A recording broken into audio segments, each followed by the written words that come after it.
جی عین ممکن ہے ایسا ہو. کچھ دن اللہ تعالیٰ کی طرف سے مخصوص ہوتے ہیں، ایام اللہ انہیں کہا گیا، جہاں اللہ تعالیٰ کے فیصلے کے بڑے بڑے جو دن ہیں قرآن میں انہیں ایام اللہ کہا گیا. ان میں سے ایک تو ثابت ہو گیا نا بخاری مسلم میں، فرعون کو ڈبویا گیا. ظاہر ہے بہت ایک اہمیت کا معاملہ تھا. موسیٰ علیہ السلام کو نجات ملی اور بنی اسرائیل کو آلموسٹ 300 سال کی غلامی سے نجات ملی. تو عین ممکن ہے کہ اللہ تعالیٰ نے عاشورہ کے دن کو صرف واقعہ کربلا کے لیے نہیں، باقی واقعات کے لیے بھی اس کو ایام اللہ بنانا ہو. صحیح مسلم شریف میں حدیث ہے کہ میں اللہ سے امید کرتا ہوں کہ عاشورہ کا روزہ 1 سال کے گناہوں کا جو گزشتہ ہو چکے کفارہ بنے گا. تو ظاہر ہے اس دن کی ایک اہمیت تو ہے اس حوالے سے. تو اللہ تعالیٰ نے اس طرح کے دن مخصوص فرمائے. نبی علیہ السلام کی مبارک زندگی میں آپ دیکھیں، آپ کی پیدائش ربیع الاول میں، ہجرت مدینہ ربیع الاول میں، اور آپ علیہ السلام کی جو وفات ہے وہ ربیع الاول میں. ڈیٹ کنفرم نہیں لیکن مہینہ کنفرم ہے. اسی طریقے سے آپ علیہ السلام کی پیدائش منڈے کے دن، ہجرت منڈے کے دن، وفات منڈے کے دن. تو ہو سکتا ہے کہ اس طرح اللہ تعالیٰ نے اپنے ڈیوائن پلان میں کوئی چیز رکھی ہو. 10ویں محرم کے روز کرنا کیا چاہیے؟ ٹھیک ہے، ہم مجالس بھی کرتے ہیں، غم کا اظہار بھی کرتے ہیں، کچھ لوگ جو ہے وہ غریبوں مساکین کو کھانا بھی کھلاتے ہیں. بنیادی تقاضے کیا ہیں 10ویں محرم کے یوم عاشور؟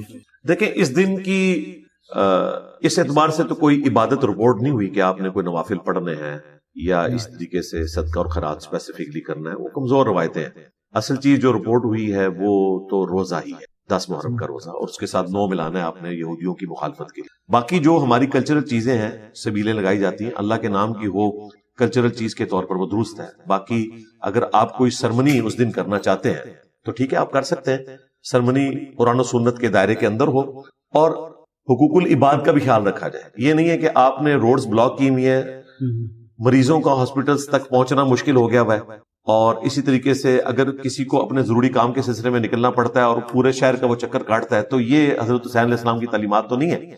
کنٹرول انوائرمنٹ میں محرم کا جلوس نکلنا چاہیے، ربیع الاول کا جلوس نکلنا چاہیے. اس کے علاوہ بھی کچھ فرقوں نے نئے جلوس انوینٹ کر لیے ہیں، حضرت عمر فاروق رضی اللہ عنہ کی شہادت کا جلوس. ہم تو کہتے ہیں یہ سارے پروگرام آپ کریں کنٹرول انوائرمنٹ کے. اس چیز کا اس دن آپ ضرور خیال رکھیں. باقی جو سبیلیں لگائی جاتی ہیں، یہ کلچرل چیز ہے، کالا لباس لوگ پہنتے ہیں، یہ کلچرل چیز ہے. اس میں اسلام نے کوئی ممانعت والا معاملہ نہیں کیا. اگر کوئی کرنا چاہتا ہے وہ ضرور کرے کلچر کے طور پر. لیکن اگر آپ اس کو ریلیجن بنا کے پریزنٹ کریں گے کہ آپ اس کو نہیں کرتے تو آپ گناہ گار ہوں گے اور اس کو آپ نے اس طریقے سے ضرور منانا ہے، تو یہ پھر غلط بات ہوگی. میں تو کہتا ہوں پورا سال محرم منانا چاہیے، پورا سال آپ کو ربیع الاول منانا چاہیے. بعض لوگ گھروں میں کھانا نہیں پکاتے کہ جی کھانا نہیں پکانا چاہیے کیونکہ یہ بڑے غم کا دن ہے.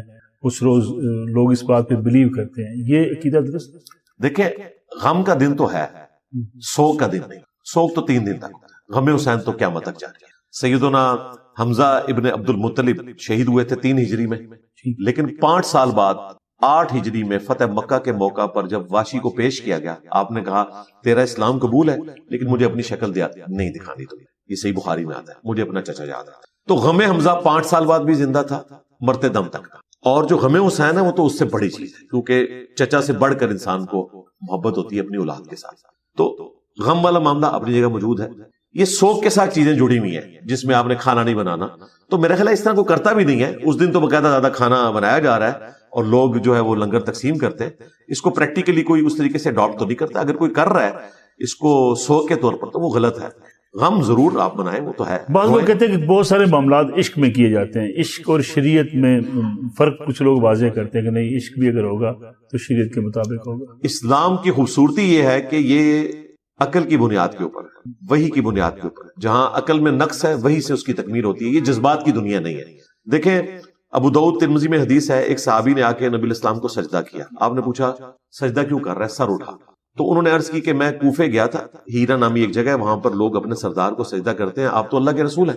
تو آپ علیہ السلام نے فرمایا جب میں فوت ہو جاؤں گا اور تم میری قبر سے گزرو گے کیا میری قبر پہ سجدہ کرو گے؟ کہا نہیں یا رسول اللہ.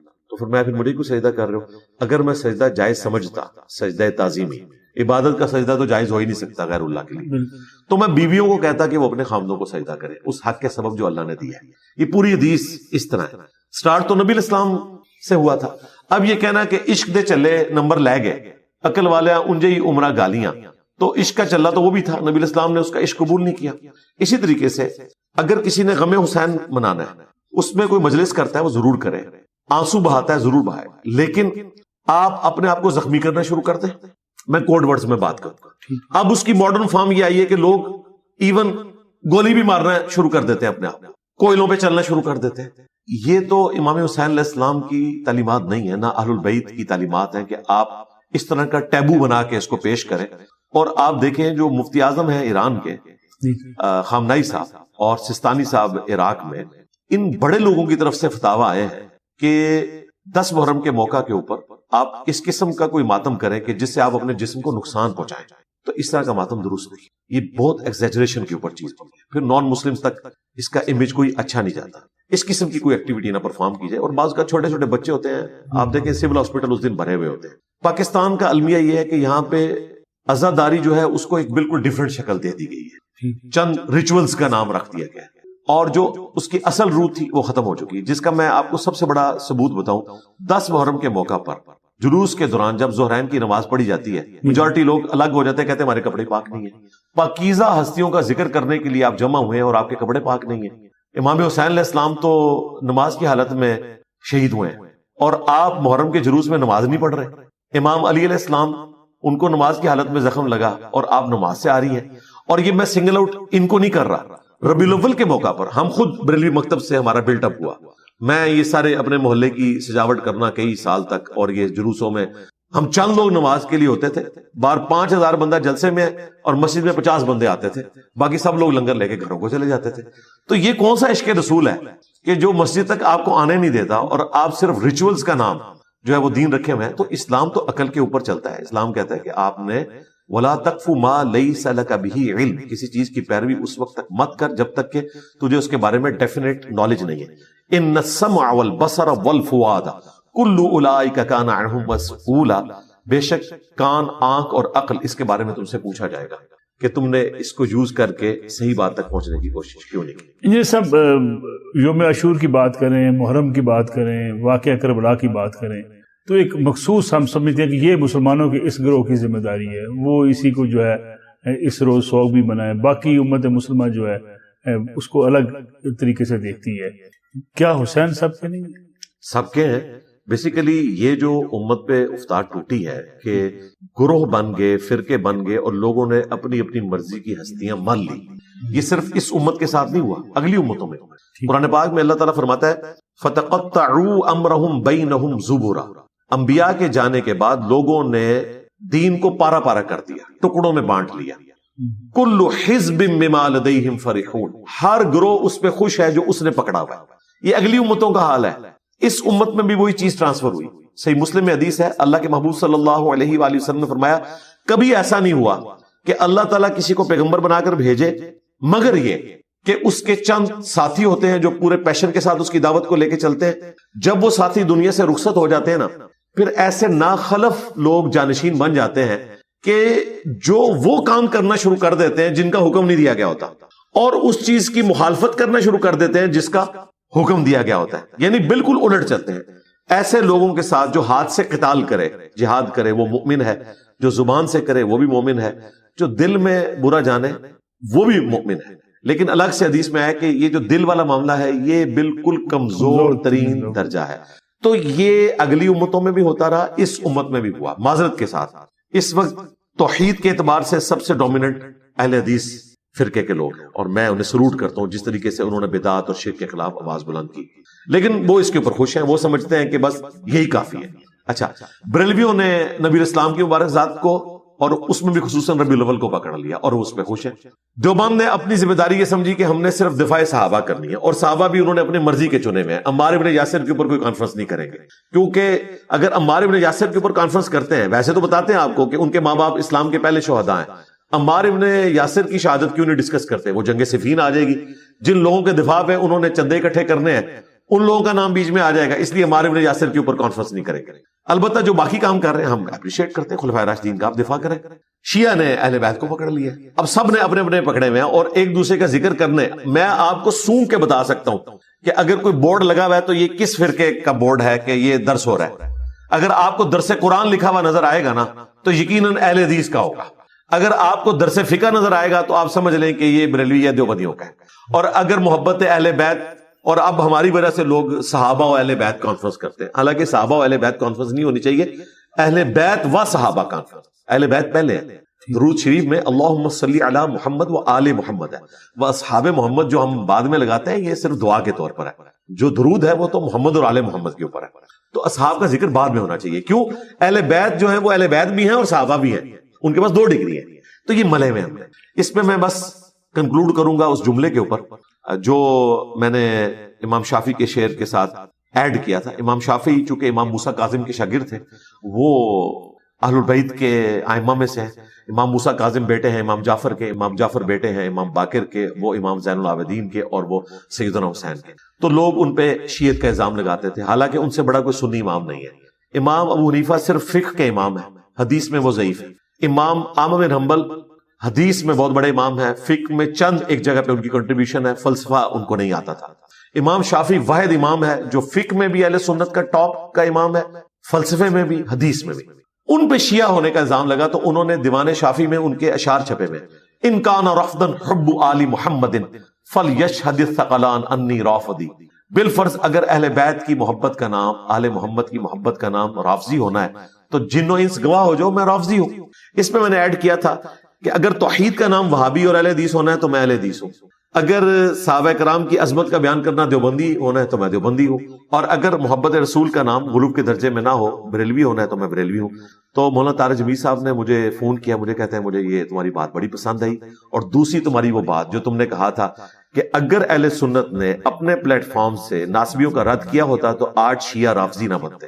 ہمارے لوگ اس ایکسٹریم پہ گئے، وہ اس ایکسٹریم پہ چلے گئے. یہ بائی پروڈکٹ ہے.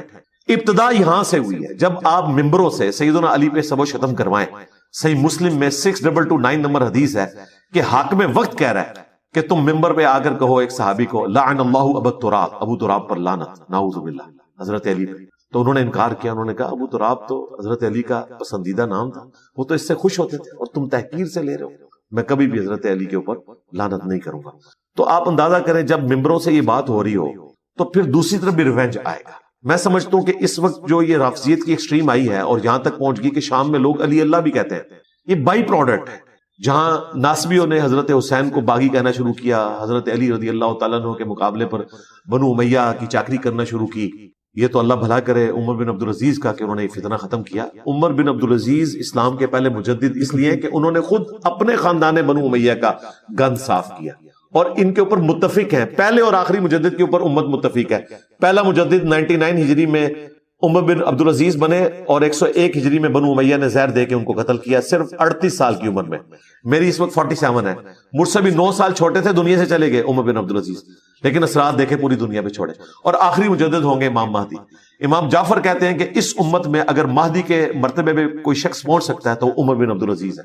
اب کیا بات ہے کہ وہ ہے بنو امیہ کا، ان کا پورا نام ہے عمر بن عبدالعزیز بن مروان بن حکم. نسل کون سی ہے؟ حکم کی، جس کے بارے میں نبی اسلام نے کہا میں نے بنو حکم کے بندر اپنے ممبر پہ دیکھے ہیں. مسند ابی یعلا میں، حاکم میں روایت موجود ہے. لیکن اسی نسل میں دیکھیں کتنا بڑا بندہ پیدا ہوا ہے. اس طرح بنو امیہ میں بھی اچھے لوگ پیدا ہوئے. حضرت عثمان غنی رضی اللہ تعالیٰ عنہ، ہماری ماں سیدہ ام حبیبہ سلام اللہ علیہا.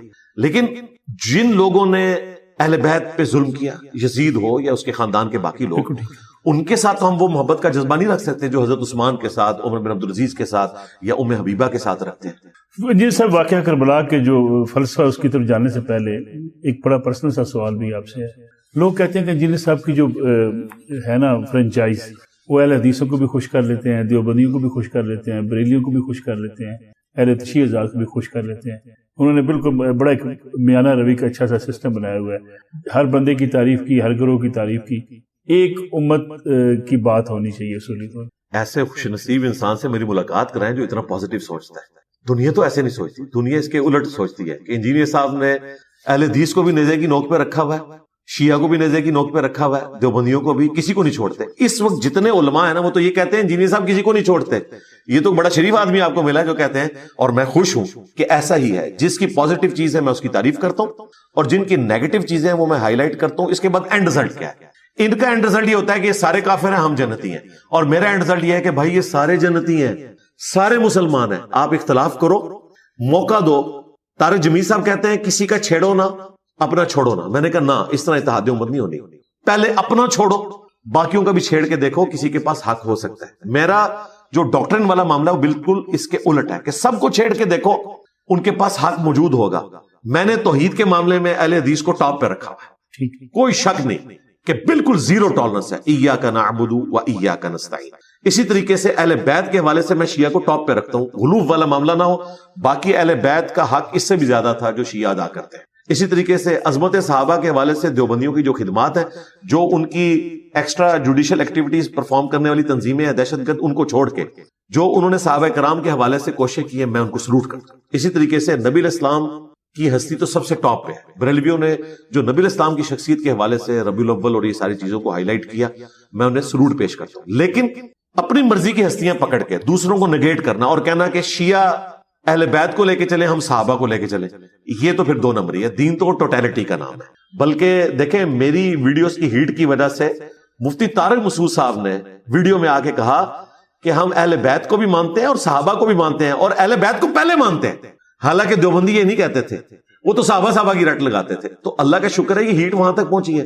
طارق جمیل صاحب وہ کہتے ہیں, میں ایک دن بیٹھ کے سوچ رہا تھا کہ ہم ابو بکر کو صدیق کہتے ہیں, عمر کو فاروق کہتے ہیں, عثمان کو غنی کہتے ہیں, تو علی کو ہمیں مولا کہنا چاہیے. حدیث ہے من کنت مولاه فهذا علی مولا.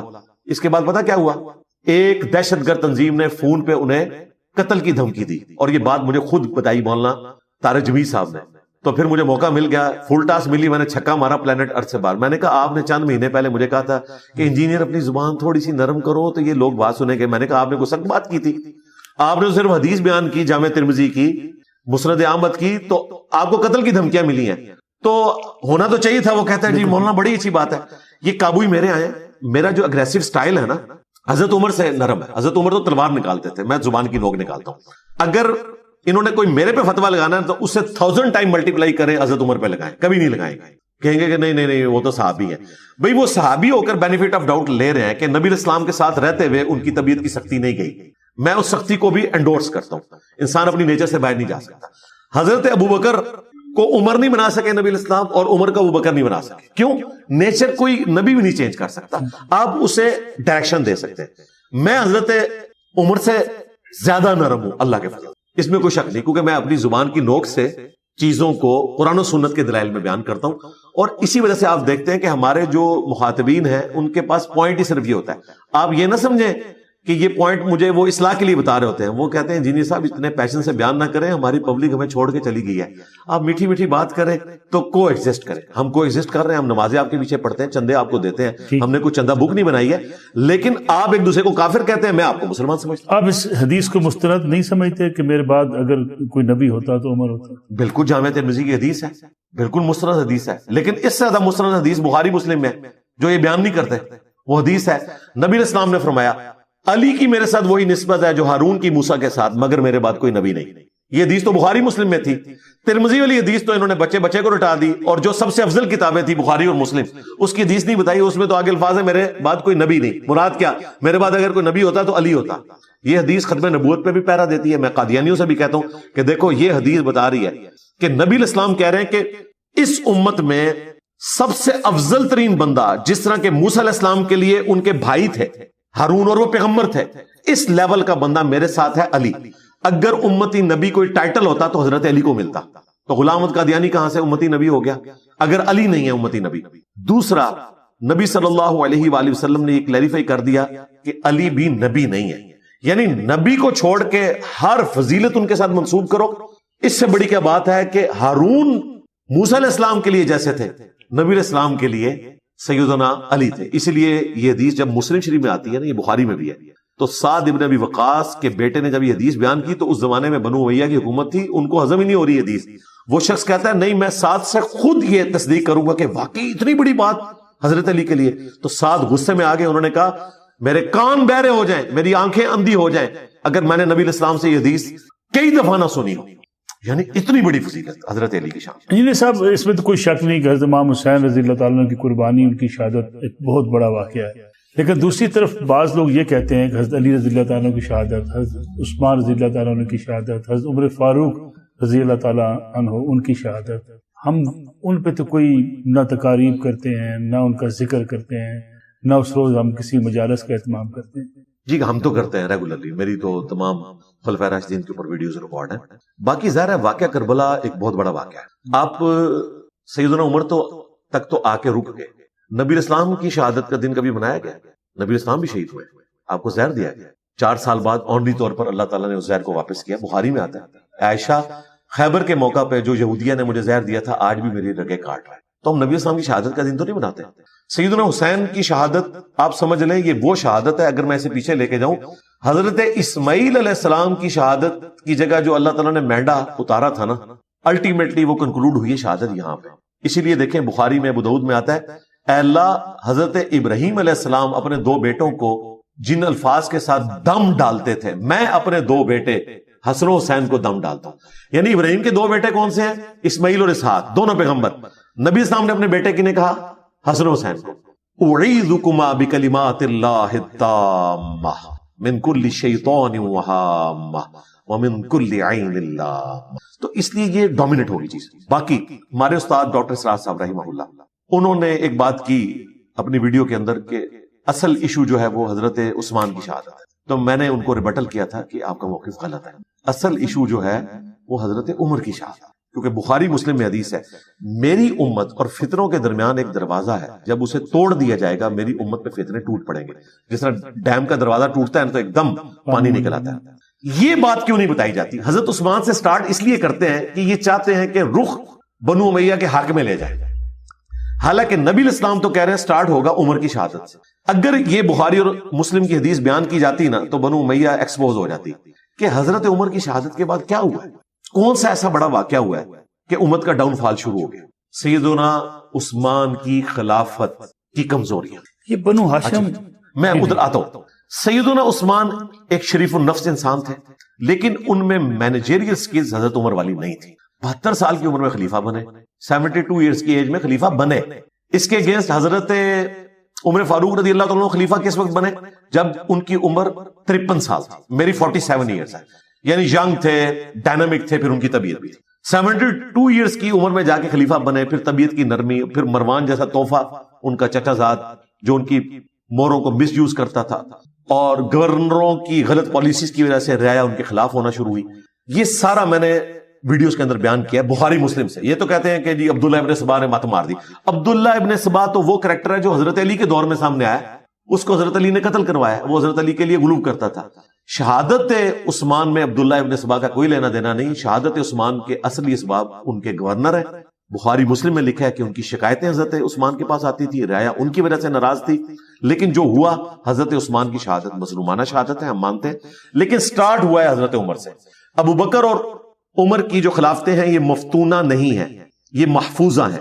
حضرت عثمان اور علی کی خلافتیں مفتونہ ہیں، یہ فتنوں کا دور ہے. پرفیکشن جو تھی نا خلافت میں وہ حضرت عمر کی شہادت کے ساتھ ڈاؤن فال شروع ہو گیا. اور یہ ہمیشہ سے ہوتا ہے، انبیاء کے جانے کے بعد ڈاؤن فال آ جاتا ہے. مجھے بتائیں حضرت عیسیٰ علیہ السلام گئے ہیں، ان کے ماننے والے 1.5 ارب لوگوں نے ڈیوینٹی کلیم کر دیا، تو حضرت عیسیٰ کا تو قصور نہیں ہے. لیکن یہ ہوتا ہے، اس لیے سٹارٹ وہاں سے کریں.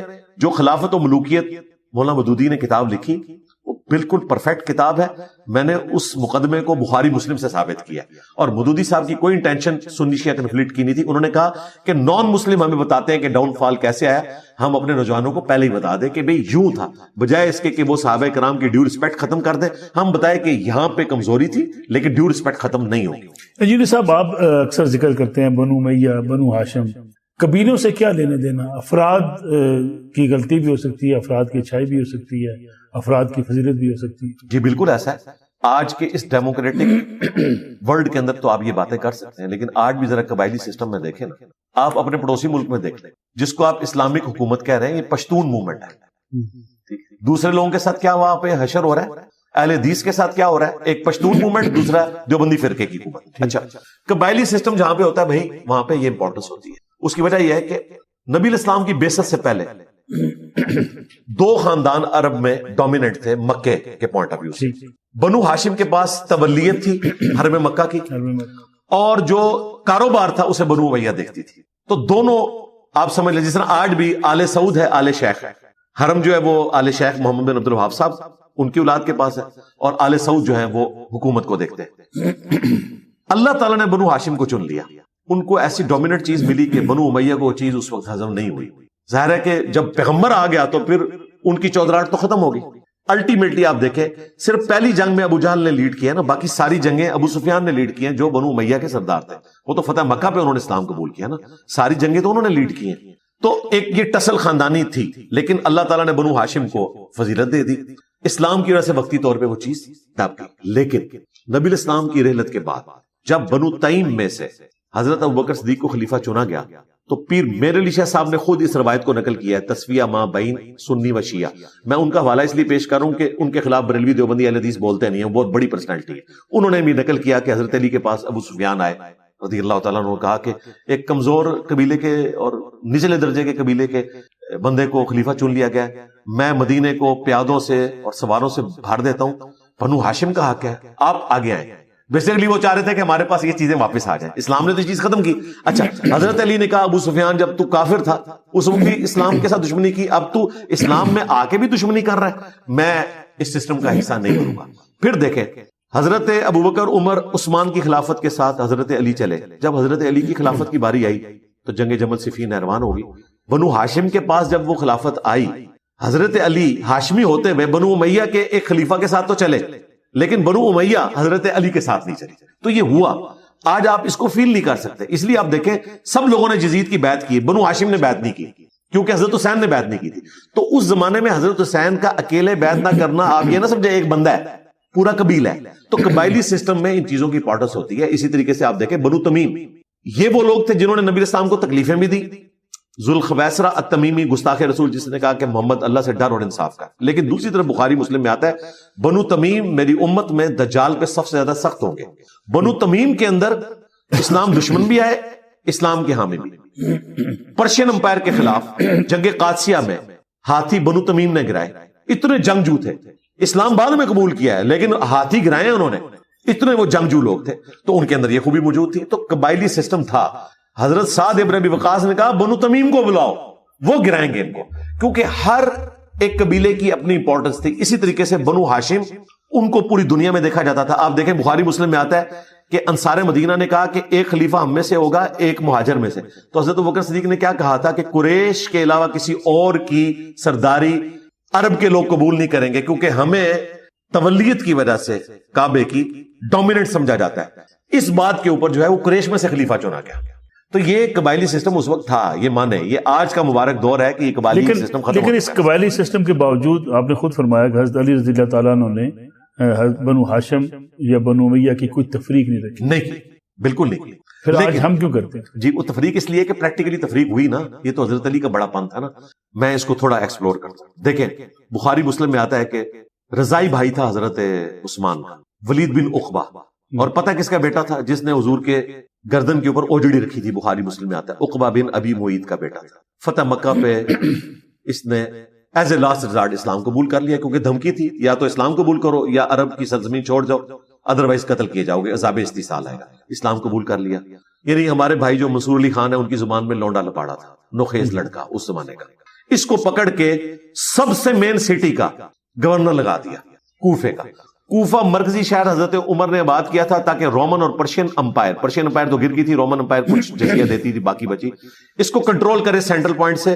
جس طرح ہمارے لیے واہ کینٹ ہے نا فوجی چھاونی، اس طرح کوفہ فوجی چھاونی تھی حضرت عمر کی. اس لیے حضرت علی نے دارالخلافہ بھی وہاں پہ شفٹ کر دیا تھا. اس جگہ پہ ایک لڑکے کو لگایا، اس نے مسلم شریف میں آتا ہے شراب پی کے فجر کی نماز پڑھائی، 4 رکعتیں پڑھا دی. سلام پھیرا تو لوگوں نے کہا نماز تو نے غلط پڑھائی. اس نے کہا کم پڑھائی ہے تو اور پڑھا دیتا ہوں. لوگوں نے کہا 4 پڑھائی ہیں، کہہ رہے کم پڑھائی ہیں، فجر کی تو 2 ہوتی ہیں. ایک صحابی اٹھے، قریب گئے تو اس کے منہ سے بدبو آ رہی تھی شراب. تو انہوں نے حضرت عثمان کو خط لکھا کہ یہ آپ نے جو تحفہ مسلط کیا اپنے پاس رکھیں، ہمیں آپ کا گورنر قبول نہیں ہے. یہاں سے حضرت عثمان کی پھر مینجمنٹ کمزور ہوئی، انہوں نے اس کو معزول کر کے خود ہی رعایا نے اور ابو موسیٰ اشعری کو لگا دیا. اب یہ جب یہاں پہ آئے، بخاری مسلم دونوں میں واقعہ ہے، مسلم میں تفصیل کے ساتھ ہے، جب حضرت عثمان کے پاس یہ پیش ہوا ان کا رضائی بھائی، تو حضرت عثمان نے کہا لوگ چیمہ گوئیاں کہہ رہے ہیں کہ میرا بھائی ہے تو میں اسے سزا نہیں دوں گا، میں سزا دوں گا. تو انہوں نے حضرت علی سے کہا، وہ چیف جسٹس تھے، کہ آپ نے اسے کوڑے لگوائیں شراب پینے کے اوپر. تو حضرت علی نے اپنے بیٹے حسن بن علی سے کہا. آج بعض لوگ ہمارے غامدی صاحب بھی بڑے بھولے سے بن کے کہتے ہیں کہ حضرت حسن بڑے عظیم سیاستدان تھے اور وہ اپنی مطلب کی صلح حسن لیتے ہیں اور وہ بھی صحیح طریقے سے بیان نہیں کرتے. تو غامدی صاحب میں آپ کے لیے بیان کر رہا ہوں، حضرت حسن کو بہت پہلے پتا تھا کہ بنو امیہ کیا ہے. حضرت حسین کو تو بعد میں پتا چلا ہے. حضرت حسن کو کہتے ہیں صلح پسند، حسین کو کہتے ہیں جنگجو. حضرت حسن کو ان کی ساری شرارتیں پتہ تھی. حضرت حسن کو جب کہا نا حضرت علی نے کہ اٹھو کوڑے لگاؤ حضرت عثمان کے بھائی کو، حضرت حسن نے پتہ کیا کہا؟ انہوں نے کہا جو ان کی میٹھی کھاتا ہے وہی کڑوی چکھے. ان کو گورنر لگاتا ہے تو آج بنو ہاشم کے ایک بندے سے کوڑے لگوا رہا ہے تاکہ بنو ہاشم اور بنو امیہ کی ٹسل ہو. حضرت علی کا حکم ماننے سے انہوں نے ادب کے دائرے میں انکار کر دیا اور حضرت عثمان کو کیا سنائی کہ جو ان کی میٹھی کھاتا ہے نا کڑوی بھی چکھے. یہ مسلم شریف ہے، مولانا شریف نہیں ہے.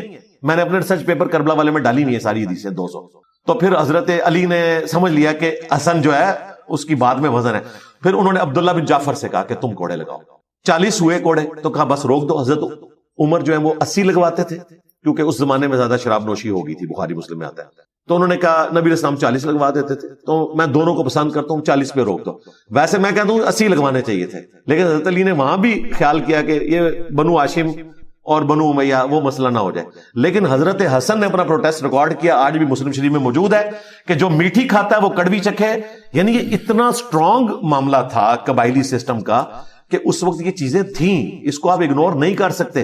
میں آپ کو اس وقت پوسٹ مارٹم کر کے بتا رہا ہوں، میں نہیں کہہ رہا کہ یہ چیزیں ہونی چاہیے. میرے نزدیک تو کربلا بھی نہیں ہونی چاہیے تھی، میرے نزدیک تو جنگ صفین بھی نہیں ہونی چاہیے تھی، لیکن پریکٹیکلی میں اس دنیا کا باشندہ ہوں جہاں یہ سارے فتنے آئے ہیں، تو میں تو آپ کو سولوشن دوں گا.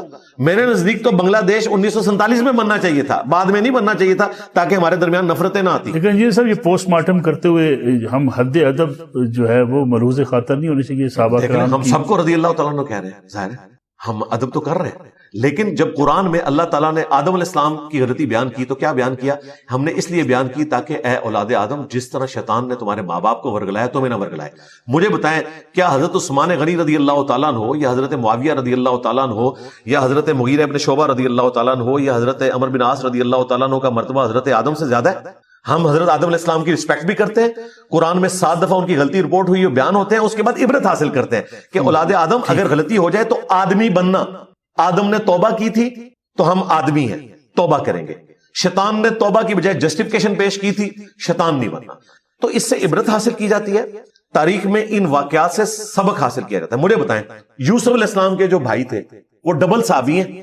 آپ تو سنگل صحابی کی بات کر رہے ہیں نا، وہ ڈبل صحابی ہیں. ان کا بھائی بھی نبی ہے، ان کا باپ یعقوب بھی نبی ہے، لیکن قرآن میں اللہ تعالیٰ نے ان کی برائی کا ذکر کیا. آج تک برادران یوسف مثال دی جاتی ہے، وہ کافر نہیں تھے، پیغمبر کی اولاد تھے، ڈبل صحابی.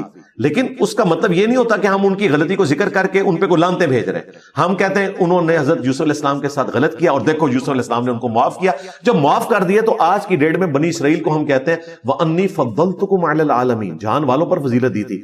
یہ بنی اسرائیل وہ 12 قبیلے، وہ 12 ان کے بھائی تھے نا. ہم بنی اسرائیل کی رسپیکٹ کرتے ہیں سوائے اس کے کہ جب انہوں نے عیسیٰ ابن مریم اور محمد رسول اللہ کا انکار کیا علیہ السلام. ادروائز تو ہم بنی اسرائیل کی تعریف کرتے ہیں، ہم کہتے ہیں کہ یہ اولاد یعقوب ہیں. تو اگر یہ اولاد یعقوب ہونے کی وجہ سے رسپیکٹ ہم ان کو دے رہے ہیں تو اس کا مطلب ہے برادران یوسف کو رسپیکٹ دے رہے ہیں. لیکن اس رسپیکٹ کی وجہ سے جو انہوں نے حضرت یوسف علیہ السلام کے ساتھ کیا اس کو ہم یہ نہیں کہہ سکتے کہ بالکل ٹھیک کیا. تو آپ اس کے فرق کو سمجھیں. حضرت امام حسن رضی اللہ تعالیٰ کا ذکر آپ نے کیا.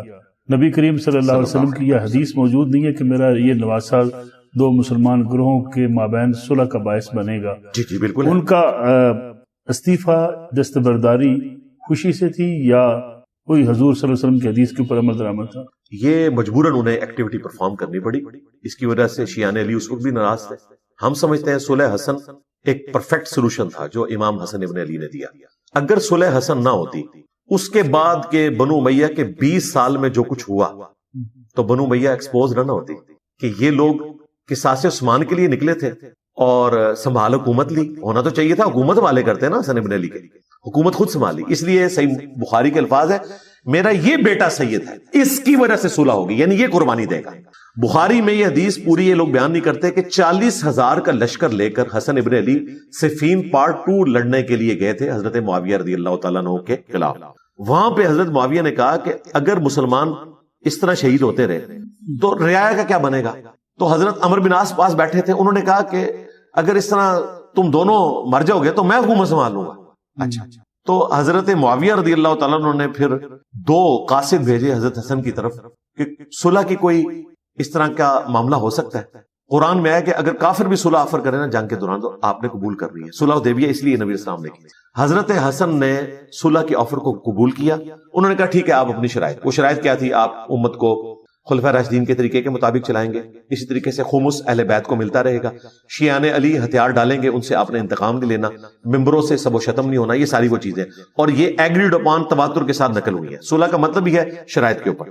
تو حسن ابن علی نے صلح اس لیے کی تھی کہ خون ریزی سے امت کو بچایا جائے. اب ہونا تو چاہیے تھا حضرت معاویہ یہ صلح نہ کرتے, حضرت حسن سے کہتے ہیں میں آپ کی بیعت کرتا ہوں, کیونکہ انہوں نے سٹارٹ تو قصاص عثمان سے لیا تھا نا, اس لیے تو نہیں لیا تھا کہ میں نے حکومت لینی ہے, لیکن الٹیمیٹلی حکومت قبول کر لی, اور پھر 20 سال کسی نے قصاص عثمان ہوتے ہوئے نہیں دیکھا, الٹا اپنے بیٹے کو نامزد کر کے چلے گئے ساتھیوں کے مشورے کے اوپر, حالانکہ طے یہ پایا تھا کہ امت کو شورا پہ چھوڑیں گے, یہ بھی نہیں کیا. اس وجہ سے حضرت حسین نکلے. حضرت حسین ابن علی حضرت معاویہ کے 20 سال دور میں نہیں نکلے. کیوں؟ وہ کہتے تھے میں اپنے بھائی کی صلح کے اوپر قائم ہوں, ہمیں امید ہے کہ جب دنیا سے جائیں گے تو کوئی اچھا کام کر کے جائیں گے جو انہوں نے کمٹ کیا ہوا ہے. لیکن بخاری میں آتا ہے انہوں نے اپنی وفات سے 4 سال پہلے ہی اپنے بیٹے کے حق میں میرے عزیز ہم وطنوں کرنا شروع کر دیا. لوگوں نے مخالفت کی اور وہی ہوا. حسین ابن علی نے پھر بیعت نہیں کی. اسی لیے یزید کے خلاف جو حسین ابن علی کا قیام ہے وہ حضرت معاویہ کے خلاف اس لیے نہیں تھا کہ اس حکومت کو وہ بھی مانتے تھے, ہم بھی اس حکومت کو مانتے ہیں, خلافت راشدہ نہیں ملوکیت, لیکن اسٹیبلش مانتے ہیں. لیکن یزید کی جو خلافت ہے یا ملوکیت وہ اسٹیبلش ہی نہیں ہے, کیونکہ وہ ایک بد عہدی کے ساتھ کی گئی ہے, وہ اس کا اہل بھی نہیں تھا اور مسلمانوں کے اوپر مسلط کیا گیا. اسی لیے کوفے سے خط آئے کہ حضرت حسین یہاں پر آئے, ہم یہاں سے قیام کریں گے. وہ تو وہاں پہ ان کو پہنچنے نہیں دیا گیا, راستے میں ان کو مظلوماً شہید کیا گیا. حسین ابن علی کربلا میں جنگ لڑنے نہیں گئے تھے, بلکہ کوفہ شفٹ ہو رہے تھے اپنے بیوی بچوں کے ساتھ, وہاں سے سٹرگل لانچ کریں گے, کیونکہ کوفے کے لوگ حضرت علی سے عشق کرتے تھے. 5 سال انہوں نے حضرت علی کے دیکھے ہوئے تھے خلافت کے, وہاں پہ ان کی اسٹرینتھ بہت زیادہ تھی, ہزاروں میں تھی. حضرت حسین کو امید تھی کہ یہاں سے اگر ہم سٹرگل کو لانچ کریں گے تو at the end of the day ہم حکومت وقت کا تختہ الٹ سکتے ہیں, لیکن وہاں تک پہنچ نہیں دیا گیا. جنگ سے پرامن انتقال اقتدار سے, جی ظاہر ہے جنگ تو الٹیمیٹلی ہونی تھی. پھر میں وہی بات کروں گا کہ قبائلی سسٹم میں ایسے ہی ہوتا ہے. حضرت معاویہ نے جنگ کے ذریعے حکومت حاصل کی ہے نا, حالانکہ بات تو قصاص عثمان سے شروع ہوئی تھی, لیکن جنگ ہوئی نا, تو اس زمانے میں جنگ ہی ہوتی تھی, یہ تو نہیں ہوتا تھا. آج ایسا ہوتا ہے کہ آپ نواز شریف صاحب کو ہٹاتے ہیں, حکومت پھر بھی 5 سال پورے کرتی ہے. اسی طریقے سے اگر عمران خان صاحب کو بھی اس حوالے سے ہٹایا جاتا کورٹ کے ذریعے تو پی ٹی آئی نے بھی 5 سال پورے کرنے تھے. وزیر اعظم قتل بھی ہو جائے تب بھی پورے ہوتے ہیں 5 سال, کیونکہ حکومت ہوتی ہے پارٹی کی. اس زمانے میں آپ بادشاہ کو قتل کر کے تخت پہ بیٹھتے تھے, بنو امیہ قتل ہوئی, بنو عباس نے حکومت سنبھالی 550 سال تک, عوام وہی تھی, صرف بادشاہ قتل ہوا تو اس طریقے سے معاملہ چلا. انجینئر صاحب, جو ہمارے مخالفین ہیں, اسلام کے مخالفین, انہوں نے کتابیں بھی لکھی, اسلام آفٹر پرافٹ, جن واقعات کا آپ ذکر کر رہے ہیں یہ اسلامی تاریخ کے سیاہ باب ہیں.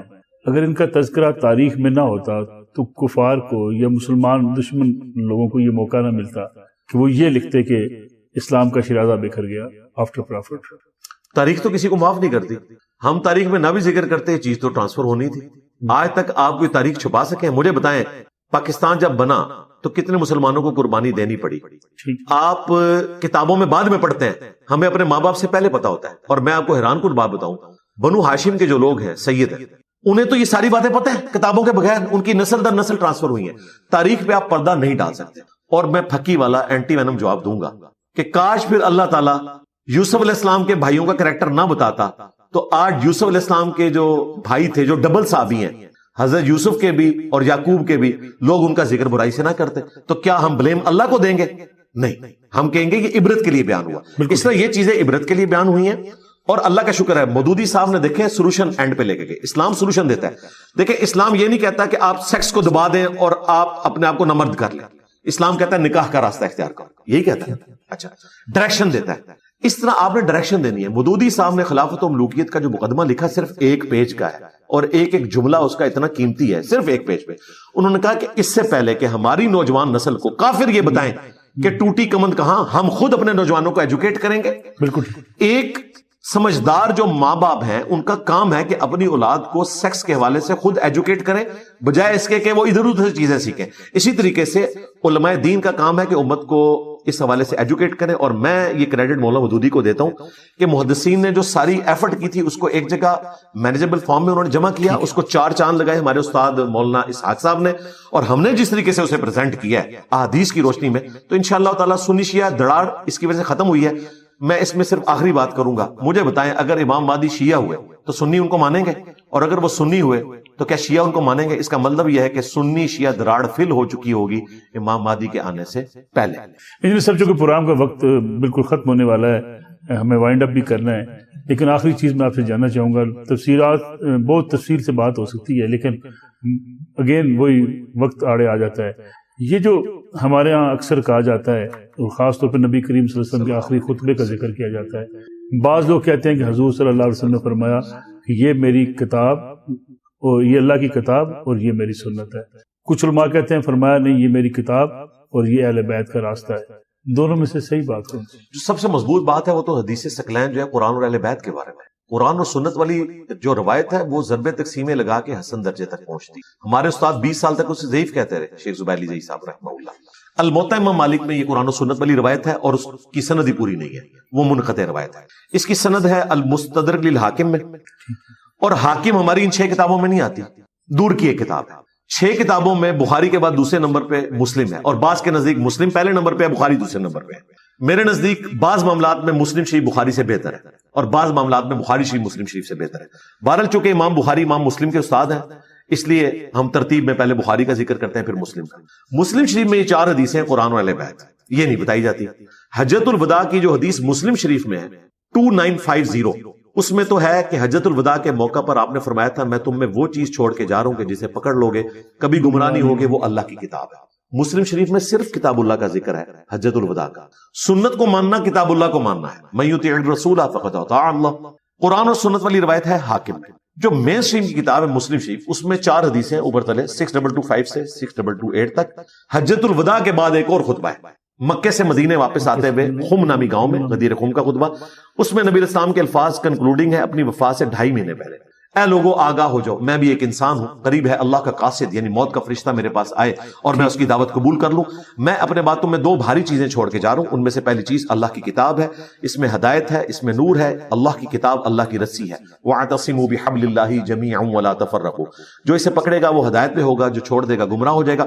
دوسری بھاری چیز میرے اہل البیت ہیں، میں اپنے اہل البیت کے معاملے میں تمہیں اللہ کا خوف دلاتا ہوں۔ یہ جملہ 3 دفعہ ریپیٹ کیا، لیکن امت الٹ چلی، اہل بیت کے ساتھ جو کچھ کیا قتل کیا، اور قرآن پاک کو پکڑا نہیں، پکڑنا تھا قرآن کو اسے چھوڑ دیا، اہل بیت کا احترام کرنا تھا انہیں قتل کر دیا، بالکل الٹ چلے۔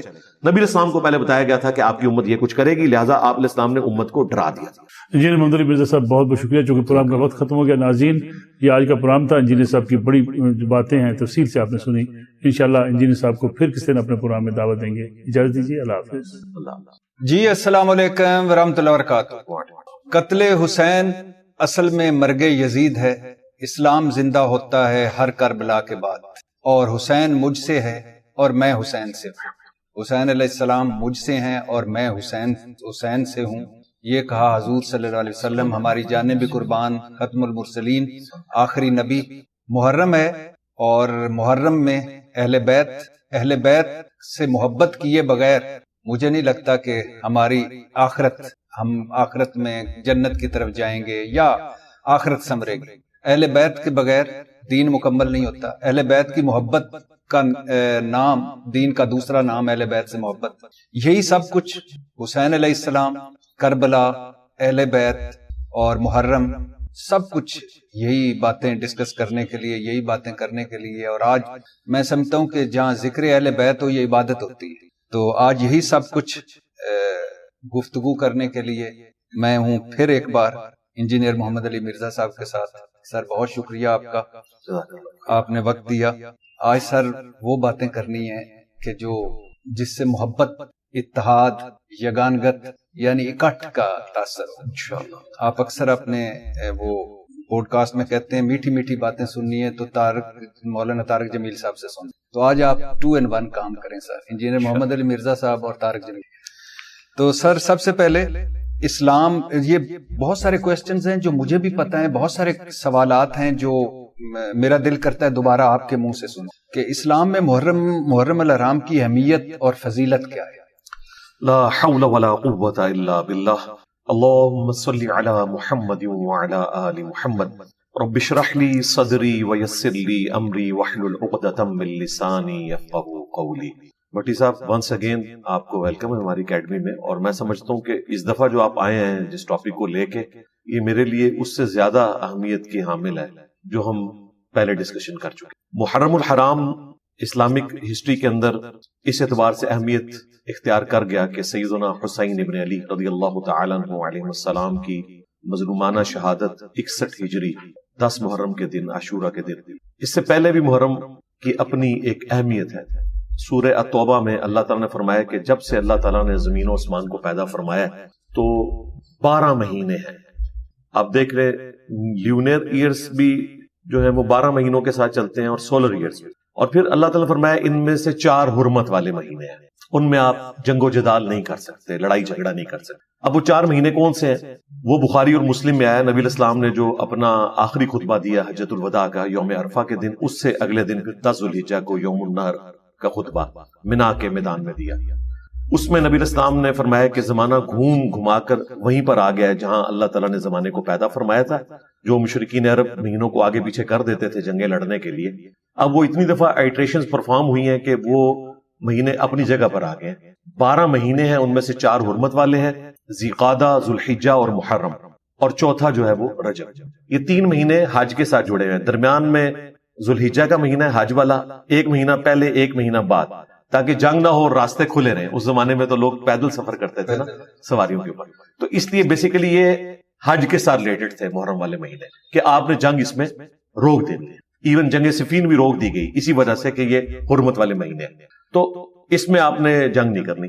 اس میں بھی اسپیسیفکلی جو محرم کا مہینہ ہے اس کے بارے میں صحیح مسلم میں حدیث ہے کہ اللہ تعالیٰ کے نزدیک رمضان المبارک کے بعد سب سے افضل جو روزے ہیں وہ اللہ کے مہینے محرم کے روزے، اللہ کا مہینہ اس کو قرار دیا، اور رمضان کے بعد سب سے افضل ہوتا۔ اور پھر آپ علیہ السلام نے فرمایا کہ فرض نماز کے بعد سب سے افضل نماز تہجد کی نماز ہے۔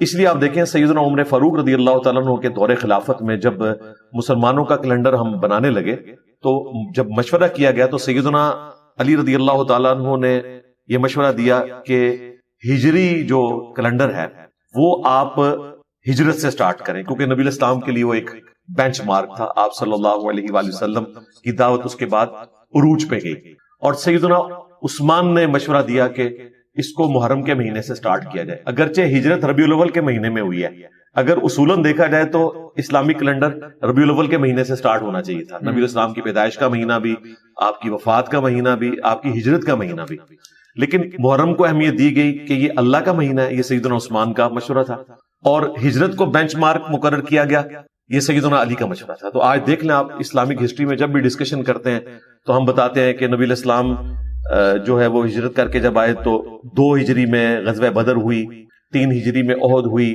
5 کے اندر جو ہے وہ خندق ہوئی، 6 کے اندر صلح حدیبیہ، 7 میں غزوہ خیبر، 8 میں غزوہ حنین اور فتح مکہ، 9 میں غزوہ تبوک، 11 ہجری میں نبی علیہ السلام کی وفات ہوئی، 13 ہجری میں سیدنا ابو بکر کی وفات ہوئی، 23 ہجری کے اندر سیدنا عمر کی ہوئی، 35 کے اندر جو ہے وہ سیدنا عثمان کی ہوئی، 40 میں سیدنا علی کی شہادت ہوئی۔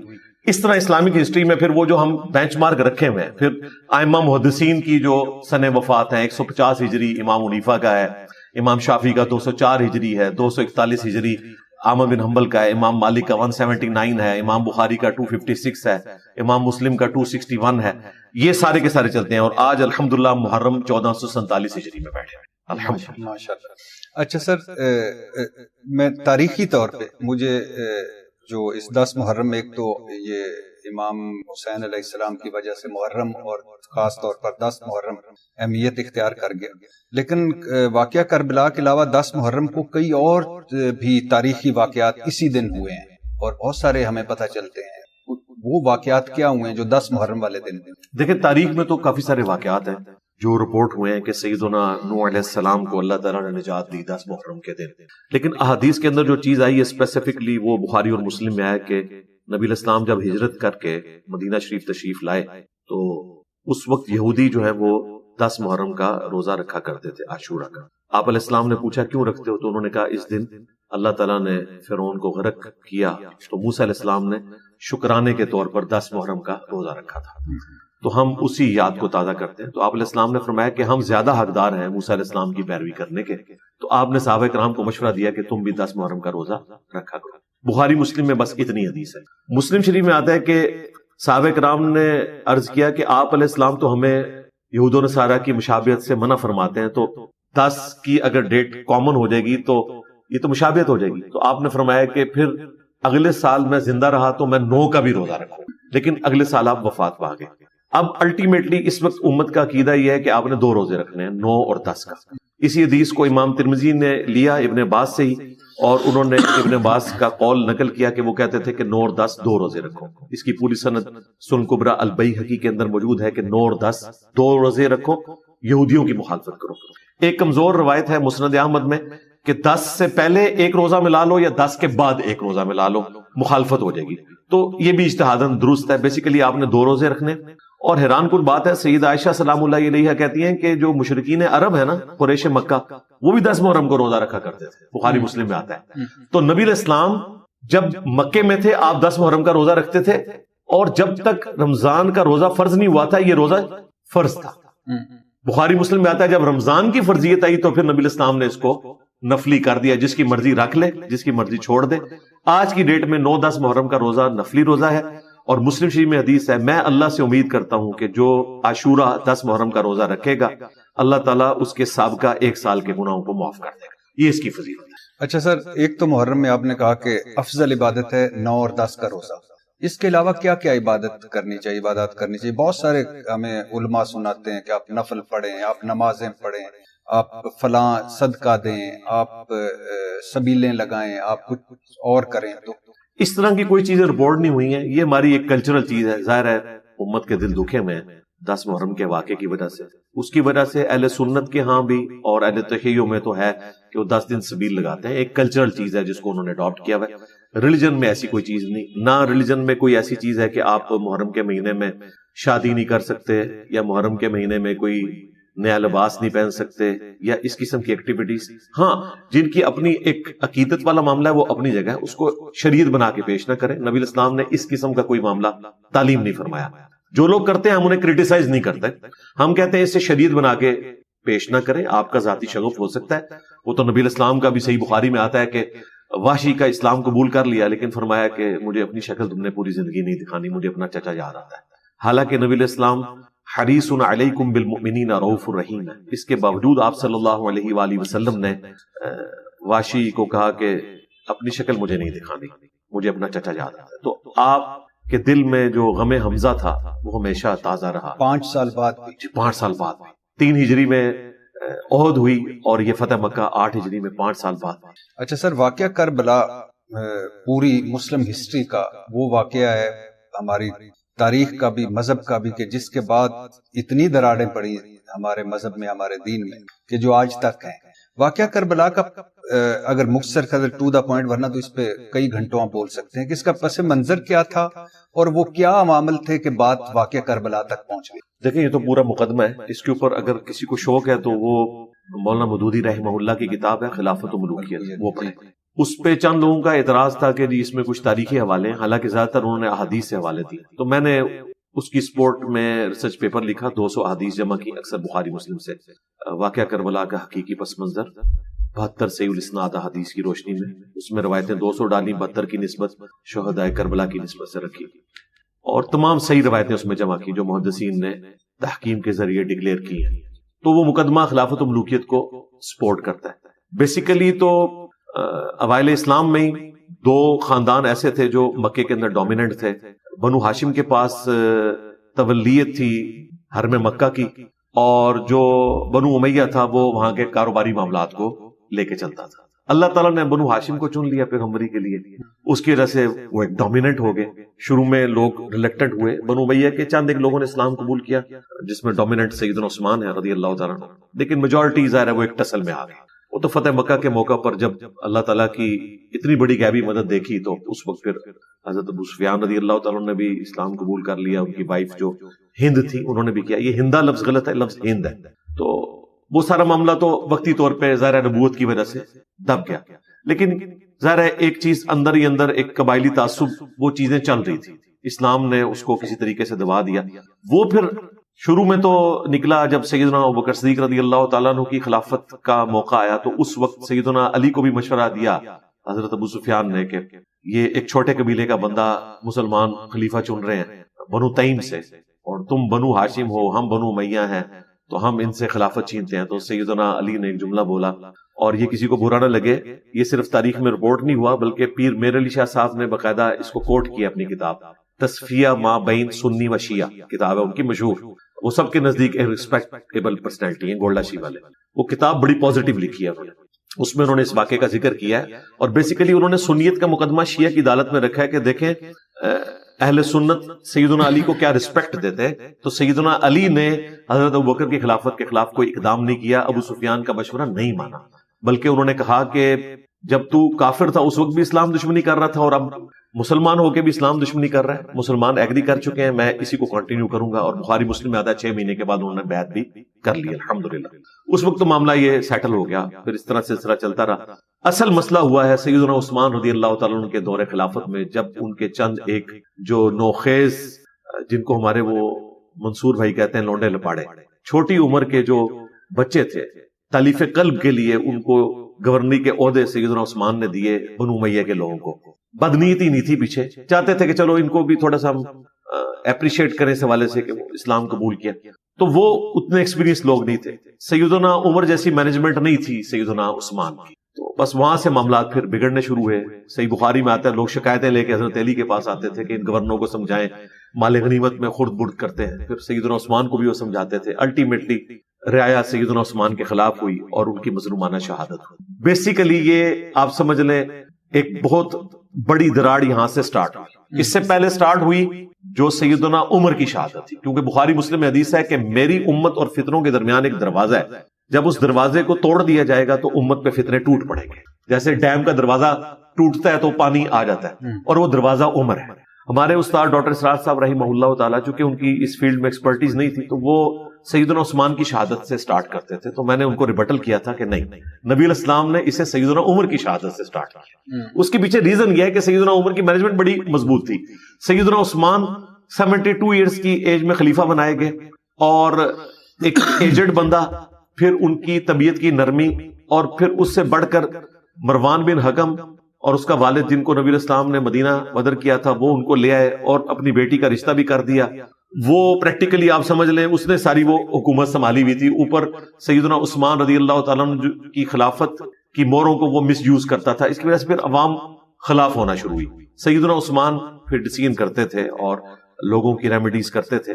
بخاری مسلم میں کئی ایک احادیث اس حوالے سے رپورٹ ہوئی ہیں، میں نے ریسرچ پیپر میں نقل کی ہیں. یہ جو کہتے ہیں عبداللہ ابن سبا نے مت مار دی، عبداللہ ابن سبا ہزاروں صحابہ کو اس طریقے سے ڈیویٹ کروا سکتا تھا جو نبی اسلام کی تربیت یافتہ تھے. بیسیکلی صحابہ اور تابعین میں کچھ لوگ تھے جو سیدنا عثمان کی پالیسی سے اختلاف رکھتے تھے، لیکن وہ اختلاف اس نوعیت تک گیا کہ بیچ میں چند شرارتی لوگ تھے جنہوں نے ان کو شہید کیا.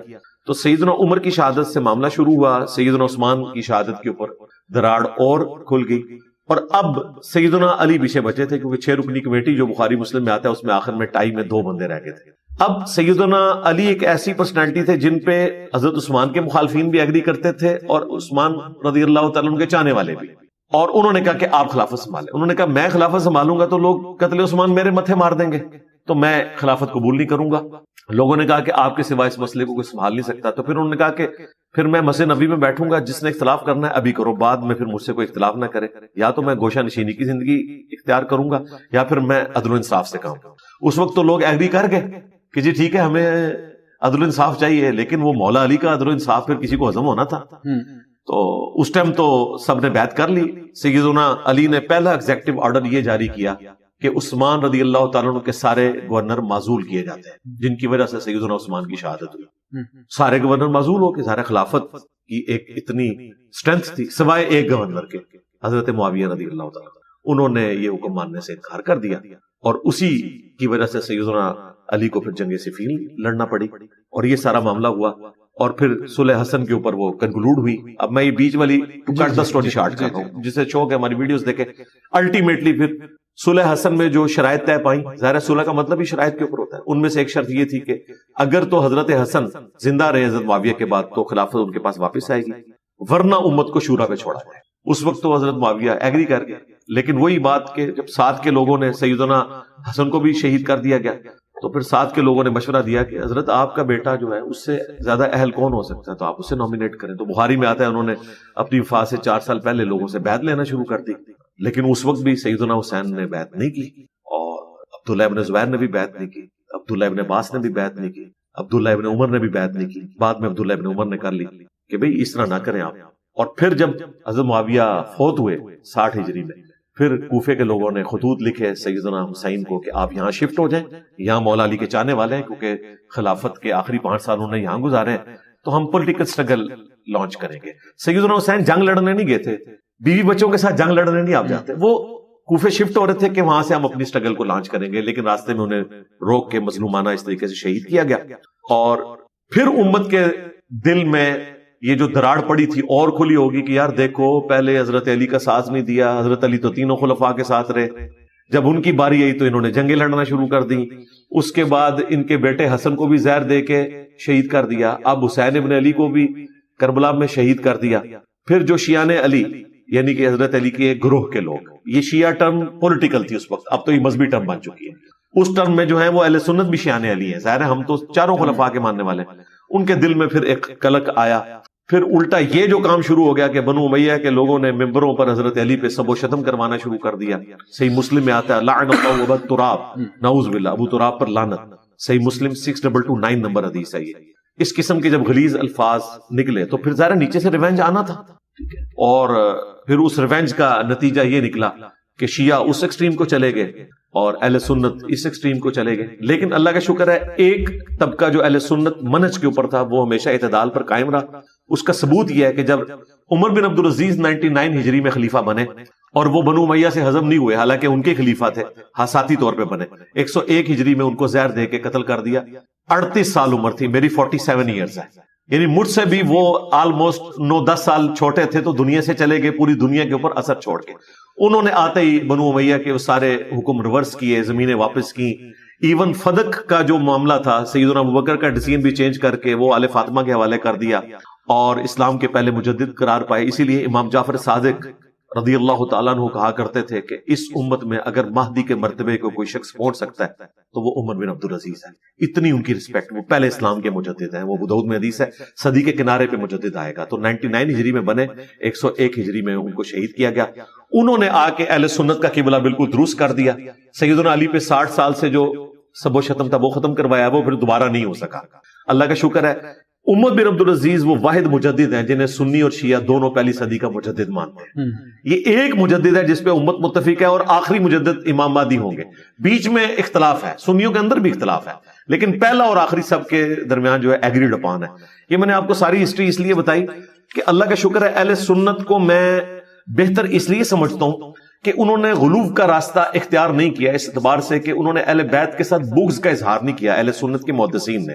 باقی جو ہمارے اندر ناسبی گھسے ہوئے ہیں ان سے تو ہم اعلان برات کرتے ہیں. یعنی ہمارے ائمہ محدثین نے ہمیشہ حضرت علی کے فضائل، اہل بیت کے فضائل اتنے شد و مت سے بیان کیے کہ آپ دیکھیں بخاری مسلم میں آپ کو حضرت علی کے، حضرت حسین کے، سیدہ فاطمہ کے فضائل ملیں گے، علیہ السلام ملے گا. اتنے پروٹوکول کے ساتھ، ہو سکتا ہے آپ نے اس قسم کے کوشچنز بھی لکھے ہوئے ہوں تو میں اس کو موقع کے اوپر ایڈریس کر دوں گا. بہرحال اہل سنت کا منہج درمیان میں ہے. ہم روافض سے بھی بری ہیں جو صحابہ کرام پہ سب و شتم کرتے ہیں، ہم نواسب سے بھی بری ہیں جو کہ اہل بیت کے ساتھ بغض رکھتے ہیں. اچھا، فضائل صحابہ اس کتاب میں ہے امام احمد بن حنبل کہ میری وجہ سے 2 فرقے دوزخ میں جائیں گے، ایک میری محبت میں غلو کر کے، ایک میری دشمنی میں غلو کر کے، اور دوسرا میری وجہ سے 2 فرقے گمراہ ہوں گے، ایک میری محبت میں غلو کر کے اور ایک میری دشمنی میں غلو کر کے. یہ مطلب ہے دونوں ایکسٹریمز جو ہیں. جی. اور یہ دیکھیں یہ روایت وہ ہے جو کامن ہے سنی اور شیعہ کے ہاں، صرف اہل سنت کے ہاں نہیں ہے. یہ نہج البلاغہ جو مولا علی علیہ السلام کے خطبات ہیں ان میں خوارج کو جو انہوں نے ایک خطبہ دیا ہے نا، اس میں یہ الفاظ ہیں کہ میری وجہ سے. اچھا، میری وجہ سے مراد یہ نہیں کہ حضرت علی اس کی وجہ ہے، نعوذ باللہ. یہ سیم الفاظ جو ہے مشکات میں، مسند احمد میں نبی علیہ السلام نے عیسیٰ ابن مریم کے لیے استعمال کیے، اور مولا علی سے فرمایا چونکہ اس روایت کی سند میں کلام ہے اس لیے اس کو زیادہ پیش نہیں کیا جاتا، ورنہ وہ فٹ ان بیٹھتی ہے. اس میں الفاظ ہیں کہ اے علی تم میری امت میں عیسیٰ ابن مریم کی مثل ہو. یہودی ان کا انکار کر کے گمراہ ہوئے اور کرسچن کے بارے میں غلو کر کے گمراہ ہوئے. یعنی عیسیٰ ابن مریم اتنی بڑی پرسنالٹی تھی کہ یہودی اتنے جالس ہوئے کہ انہیں دجال کہنا شروع کر دیا، اور کرسچنز اتنا غلو کر گئے کہ یہ مردوں کو زندہ کرتا ہے، یہ تو اللہ کا بیٹا ہے۔ اس امت میں اس لیول کی اگر کوئی پرسنالٹی تھی نا جس کی اتنی شانیں تھیں، وہ مولا علی ہو سکتے تھے، جن کے بارے میں بخاری مسلم میں حدیث کہ علی کی میرے ساتھ وہی نسبت ہے جو ہارون کی موسیٰ کے ساتھ، مگر میرے بعد کوئی نبی نہیں، یعنی میرے بعد اگر کوئی نبی ہوتا تو علی ہوتا۔ جس طرح موسیٰ علیہ السلام کے ساتھ ایک پیغمبر سپورٹیو تھا ہارون، اس طرح کا میرے ساتھ بھی ایک بندہ سپورٹیو ہے، وہ علی۔ اب مجھے بتائیں حضرت علی کا جو مرتبہ تھا وہ ڈیزرو کرتا تھا کہ لوگ ان کے لیے غروب کرتے، انورٹڈ کاماز میں سمجھانے کے لیے بات کروں، تو آپ نے فرمایا تم عیسیٰ ابن مریم کی مثل ہو، یعنی عیسیٰ ابن مریم کا قصور نہیں ہے، یہ میری وجہ سے ہم کہتے ہیں۔ اس کو میں نا ذرا زیادہ اخلاقی انداز سے پیش کرتا ہوں، مجھے بنیاد بنا کر دو فرقے گمراہ ہو جائیں گے اور دو جہنم میں چلے جائیں گے، ایک میری محبت میں غلو کر کے یعنی کہ رافضی علی اللہ کہہ رہے ہیں، آج نصیریہ شام کے اندر علی اللہ کہتے ہیں، دوسرے ناصبی اور خارجی جنہوں نے حضرت علی کو اس زمانے میں کافر کہا، اور آج وہ بنو امیہ کی چاکری کرتے ہوئے حضرت علی رضی اللہ تعالیٰ عنہ اور ان کے بیٹے حسین ابن علی کے بارے میں غلط الفاظ استعمال کرتے ہیں۔ ویسے تو کہتے ہیں ہم احترام کرتے ہیں، لیکن حسین کو باغی کہہ دیتے ہیں۔ یہ صحیح مسلم میں 204 حدیث کہ علی سے محبت نہیں رکھے گا، 240 صحیح مسلم میں 240، علی سے محبت نہیں رکھے گا مگر مومن، علی علیہ السلام سے بغض نہیں رکھے گا مگر منافق۔ اس سے بڑی اور اس سے بڑی کوئی چیز نہیں ہے۔ اور دیکھیں کتنی حیران کن بات ہے کہ یہ حدیث اسپیسیفکلی دو بندوں کے بارے میں، ایک سیدنا علی اور دوسرے سیدنا ابو ہریرہ، اور کتنی حیران کن بات ہے۔ حضرت ابو ہریرہ کے بارے میں نبی اسلام نے فرمایا کہ ابو ہریرہ اور اس کی ماں سے صرف مؤمن ہی محبت رکھے گا۔ آج دیکھیں جو لوگ حضرت ابو ہریرہ رضی اللہ تعالیٰ عنہ سے بغض رکھتے ہیں نا، انہیں بھی ذرا اس حوالے سے غور و تفکر کرنا چاہیے۔ میں محرم میں اس طرح کی سخت بات کرنا نہیں چاہتا، میں اشارتاً بات کروں، میں بھی آپ سے درخواست اشارتاً ان کے لیے صرف میں یہ بتاؤں گا کہ اہل بیت کی شان میں جتنی کرٹیکل احادیث ہے نا، اس کے راوی حضرت ابو ہریرہ ہیں، ان کے بارے میں بغض نہ رکھیں۔ حضرت ابو ہریرہ رضی اللہ تعالیٰ نے اس حدیث کو روایت کیا ہے المستدرک للحاکم میں، مسند احمد کے اندر، باقی کتابوں میں، کہ جس نے حسن و حسین سے بغض رکھا اس نے مجھ سے بغض رکھا، نبی اسلام نے فرمایا۔ پھر المستدرک للحاکم میں اور مسند ابی یعلا میں یہ حدیث موجود ہے۔ ابو ہریرہ کہتے ہیں رضی اللہ تعالیٰ عنہ، نبی علیہ السلام نے اپنی وفات سے چند دن پہلے ایک خواب دیکھا کہ بنو حکم، بنو امیہ کے بندر میرے ممبر پر اچھل کود رہے ہیں، پھر آپ وفات تک مسکرائے نہیں ہیں، اس غم میں کہ آپ کے ممبر کے اوپر بنو امیہ کے بندر بعد میں مسلط ہوں گے۔ اس حدیث کو بھی حضرت ابو ہریرہ روایت کر رہے ہیں۔ پھر بخاری میں وہ حدیث کہ مجھے نبی علیہ السلام نے ان لونڈوں کے، ان لڑکوں کے نام بھی بتائے ہیں، ان کے ماں باپ کے نام، جن کے ہاتھوں امت کی تباہی ہونے والی ہے، اور اس حدیث میں موجود ہے کہ وہ بنو امیہ کی طرف اشارہ کرتے تھے۔ تو حضرت ابو ہریرہ عاشق اہل بیت ہے۔ اب آجے مولا علی کی طرف، ان کے تو کیا کہنے ہیں۔ مولا علی کے بارے میں یہ حدیث ہے کہ علی سے محبت نہیں رکھے گا مگر مؤمن، علی سے بغض نہیں رکھے گا مگر منافق۔ یہ حدیث آپ کو حضرت ابوبکر، حضرت عمر، عثمان کے بارے میں نہیں ملے گی، حالانکہ ہمارا عقیدہ اجتہاداً ان کے بارے میں بھی یہی ہے، کیونکہ نبی علیہ السلام کو پتا تھا کہ حضرت علی کنٹروورشل بنیں گے، لہٰذا میں اس کو کلیریفائی کر دوں کہ ان کے بارے میں تم نے احتیاط سے کام لینا۔ دوسرے جو کنٹروورشل کمیونٹی کے طور پہ بنے وہ انصار مدینہ تھے۔ وہ بخاری مسلم میں آتا ہے کہ انصار مدینہ سے محبت نہیں رکھے گا مگر مؤمن، انصار مدینہ سے بغض نہیں رکھے گا مگر منافق۔ اور حیران کن بات ہے، انصار مدینہ سارے کے سارے شیعان علی تھے۔ ایون جب حضرت ابوبکر کی بیعت ہوئی ہے نا، تو انہوں نے بھی بیعت نہیں کی تھی حضرت ابوبکر کی، کیوں؟ وہ ساتھ تھے حضرت علی کے، وہ چاہتے تھے حضرت علی خلیفہ بنے۔ جب حضرت علی نے بیعت کی تو جو لوگ بچ گئے تھے انہوں نے بھی بیعت کر لی۔ پھر حضرت حسین علیہ السلام جب شہید ہوئے تو انصار مدینہ نے سب سے پہلے بیعت توڑی تھی، تو انصار مدینہ ہمیشہ شیعان علی رہے، اور نبی اسلام نے ان کے بارے میں فرمایا، بخاری مسلم میں حدیث ہے، انصار میں اپنی وفات کے بعد بارش کے قطروں کی طرح تمہارے اوپر فتنے گرتے ہوئے دیکھ رہا ہوں، میرے بعد صبر کرنا یہاں تک کہ حوض کوثر پہ مجھے آ کے ملنا، میرے بعد اور لوگوں کو تم پر ترجیح دی جائے گی، حالانکہ تم نے اسلام کو مضبوطی دی لیکن ترجیح اور لوگوں کو دی جائے گی، تم نے صبر کرنا ہے، حوض کوثر پہ مجھے آ کے ملنا ہے، وہاں پہ انشاءاللہ تعالیٰ اللہ تعالیٰ تمہیں بدلہ دے دے گا۔ اچھا سر، اس سوال جو اگلا میں کرنے لگا ہوں اس پہ بھی آپ گھنٹوں بول سکتے ہیں، لیکن جتنا مختصر کر کے یعنی آسان لفظوں میں لوگوں کو بتائیں کہ واقعہ کربلا کا درس کیا ہے، یا واقعہ کربلا کا فلسفہ کیا ہے۔ واقعہ کربلا کا فلسفہ ایک لائن میں یہ ہے کہ آپ نے یہ نہیں دیکھنا کہ پاپولر کون ہے، کس کے ساتھ حکومت ہے، آپ نے سچائی کے ساتھ کھڑے ہونا، چاہے آپ مختصر جماعت ہیں۔ دیکھیں سیدنا حسن ابن علی کی صلح کے بعد شیعان علی کے اوپر ظلم ہوئے، حجر ابن عدی کو قتل کیا گیا، اس سرزمین میں قتل کیا گیا جو حضرت عمر کے دور میں انہوں نے فتح کی ہوئی تھی، اور ڈیمانڈ کی گئی کہ یا تو حضرت علی پہ لعنت کرو، ادروائز یہاں پہ تمہاری قبر کھودے گی. انہوں نے کہا پوری زندگی علی سے عشق کیا ہے، موت سامنے دیکھ کے میں جو ہے وہ ان پہ لعنت کروں اور مجھے میرے خون آلود کپڑوں میں دفنانا. میں پولیس رات پہ اسی طریقے سے حاکم وقت کے ساتھ، یہ میں آپ کے کیمرے کی پالیسی کی وجہ سے کہہ رہا ہوں، لوگوں کو پتہ چل جائے گا میں حاکم وقت کسے کہہ رہا ہوں، پولیس رات پہ میں اس کا گریبان پکڑوں گا. تو اس طرح لوگ شہید ہوتے رہے. حضرت حسین پوری زندگی دیکھتے رہے اور پھر حاکم وقت کو انہوں نے خط بھی لکھا کہ میں اللہ سے ڈرتا ہوں قیامت والے دن اللہ کو کیا منہ دکھاؤں گا کہ جس طریقے سے تو دین کو بدل رہا ہے کہ اللہ تعالیٰ اگر مجھ سے پوچھے تو میں اپنے بھائی کی صلح کے اوپر قائم ہوں. لیکن جب یزید کو نومینیٹ کیا گیا اس کے بعد ان کا اب کوئی اس طرح کی کوئی چیز باقی نہیں رہی ہے. اس وقت تلوار کے زور کی وجہ سے لوگوں نے بیعت کر لی اور وہ بھی ظاہر ایک ایمان کا کمزور درجہ ہے کہ جان بچانے کے لیے صحیح مسلم میں ہے کہ آپ جو ہے وہ برائی کو دل میں برا جانے، تو یہ کمزور ایمان کا درجہ. سب سے افضل ہے ہاتھ سے روکنا، اس کے بعد زبان، اور دل میں برا جاننا ہی تیسرے نمبر پہ. اب حسین ابن علی چونکہ خاندان نبوت سے تھے، آپ حیران کن بات دیکھیں، صرف حسین علیہ السلام نے بیعت نہیں کی، عبداللہ ابن زبیر نے نہیں کی. عبداللہ ابن عباس تو بنو ہاشم سے تھے، وہ تو ان کے ساتھ ہی تھے. پوری رعایا نے بیعت کر لی. 2 بندے یا 2 خاندان نہیں کر رہے تو کمپرومائز کرو. لیکن یزید نے کہا جب تک یہ بیعت نہیں کرتے نا میری حکومت لیجیٹمائز نہیں ہوگی، کیونکہ خاندان نبوت ایکسیپٹ کرے.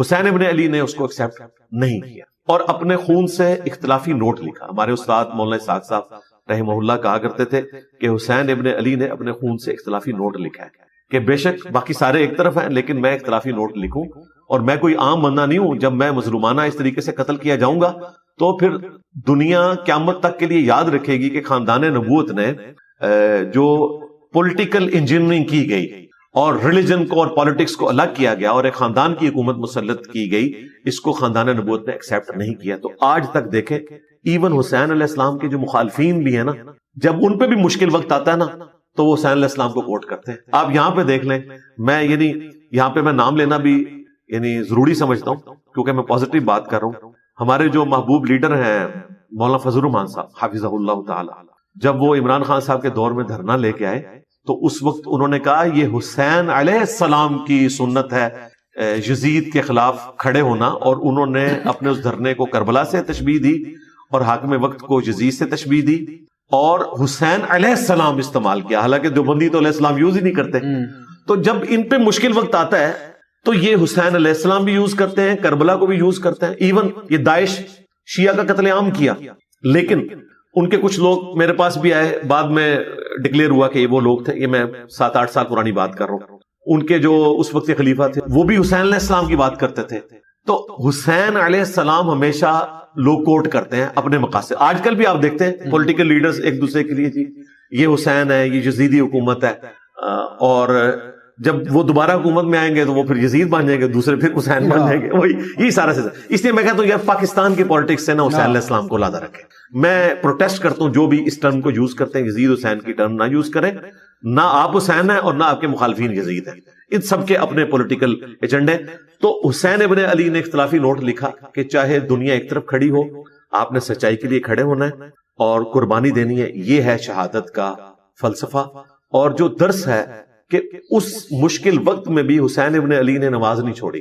یہاں پہ ہم حسین ابن علی کے لیے آنسو بھی بہا لیں، کالے کپڑے بھی پہن لیں اور ان کے لیے اپنی عقیدت کا اظہار بھی کریں مختلف انداز کے اندر، لیکن جب نماز کی باری آئے تو کوئی کہ جی میرے کپڑے ناپاک ہیں.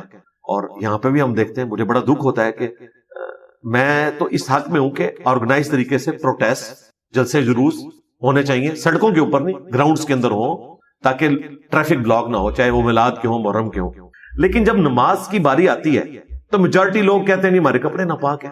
پاک لوگوں کے ماننے والے نماز کے وقت ان کے کپڑے ناپاک ہیں، اس کا مطلب ہے کہ آپ ناپاکی کی حالت میں اس پروٹیسٹ اور جلوس میں حصہ لے رہے ہیں. تو آپ حسین علیہ السلام کے مشن پہ کہاں سے آئے؟ جب ظہرین کا وقت آتا ہے تو سب لوگوں کو پھر نماز پڑھنی چاہیے زور اثر وہاں، یہ نہیں ہونا چاہیے. ہاں اس طرح میلاد کے جلسوں میں بھی میں خود چونکہ بریلی مکتب سے میرا بلٹ اپ ہوا ہے، وہاں پہ بھی ہم دیکھتے ہیں جیسے ہی وہ زور کی اذان ہوتی ہے جلوس کے اندر 5000 لوگ ہیں اور مسجد میں 50 بھی نہیں ہوتے. اہل بیت کون ہے سر؟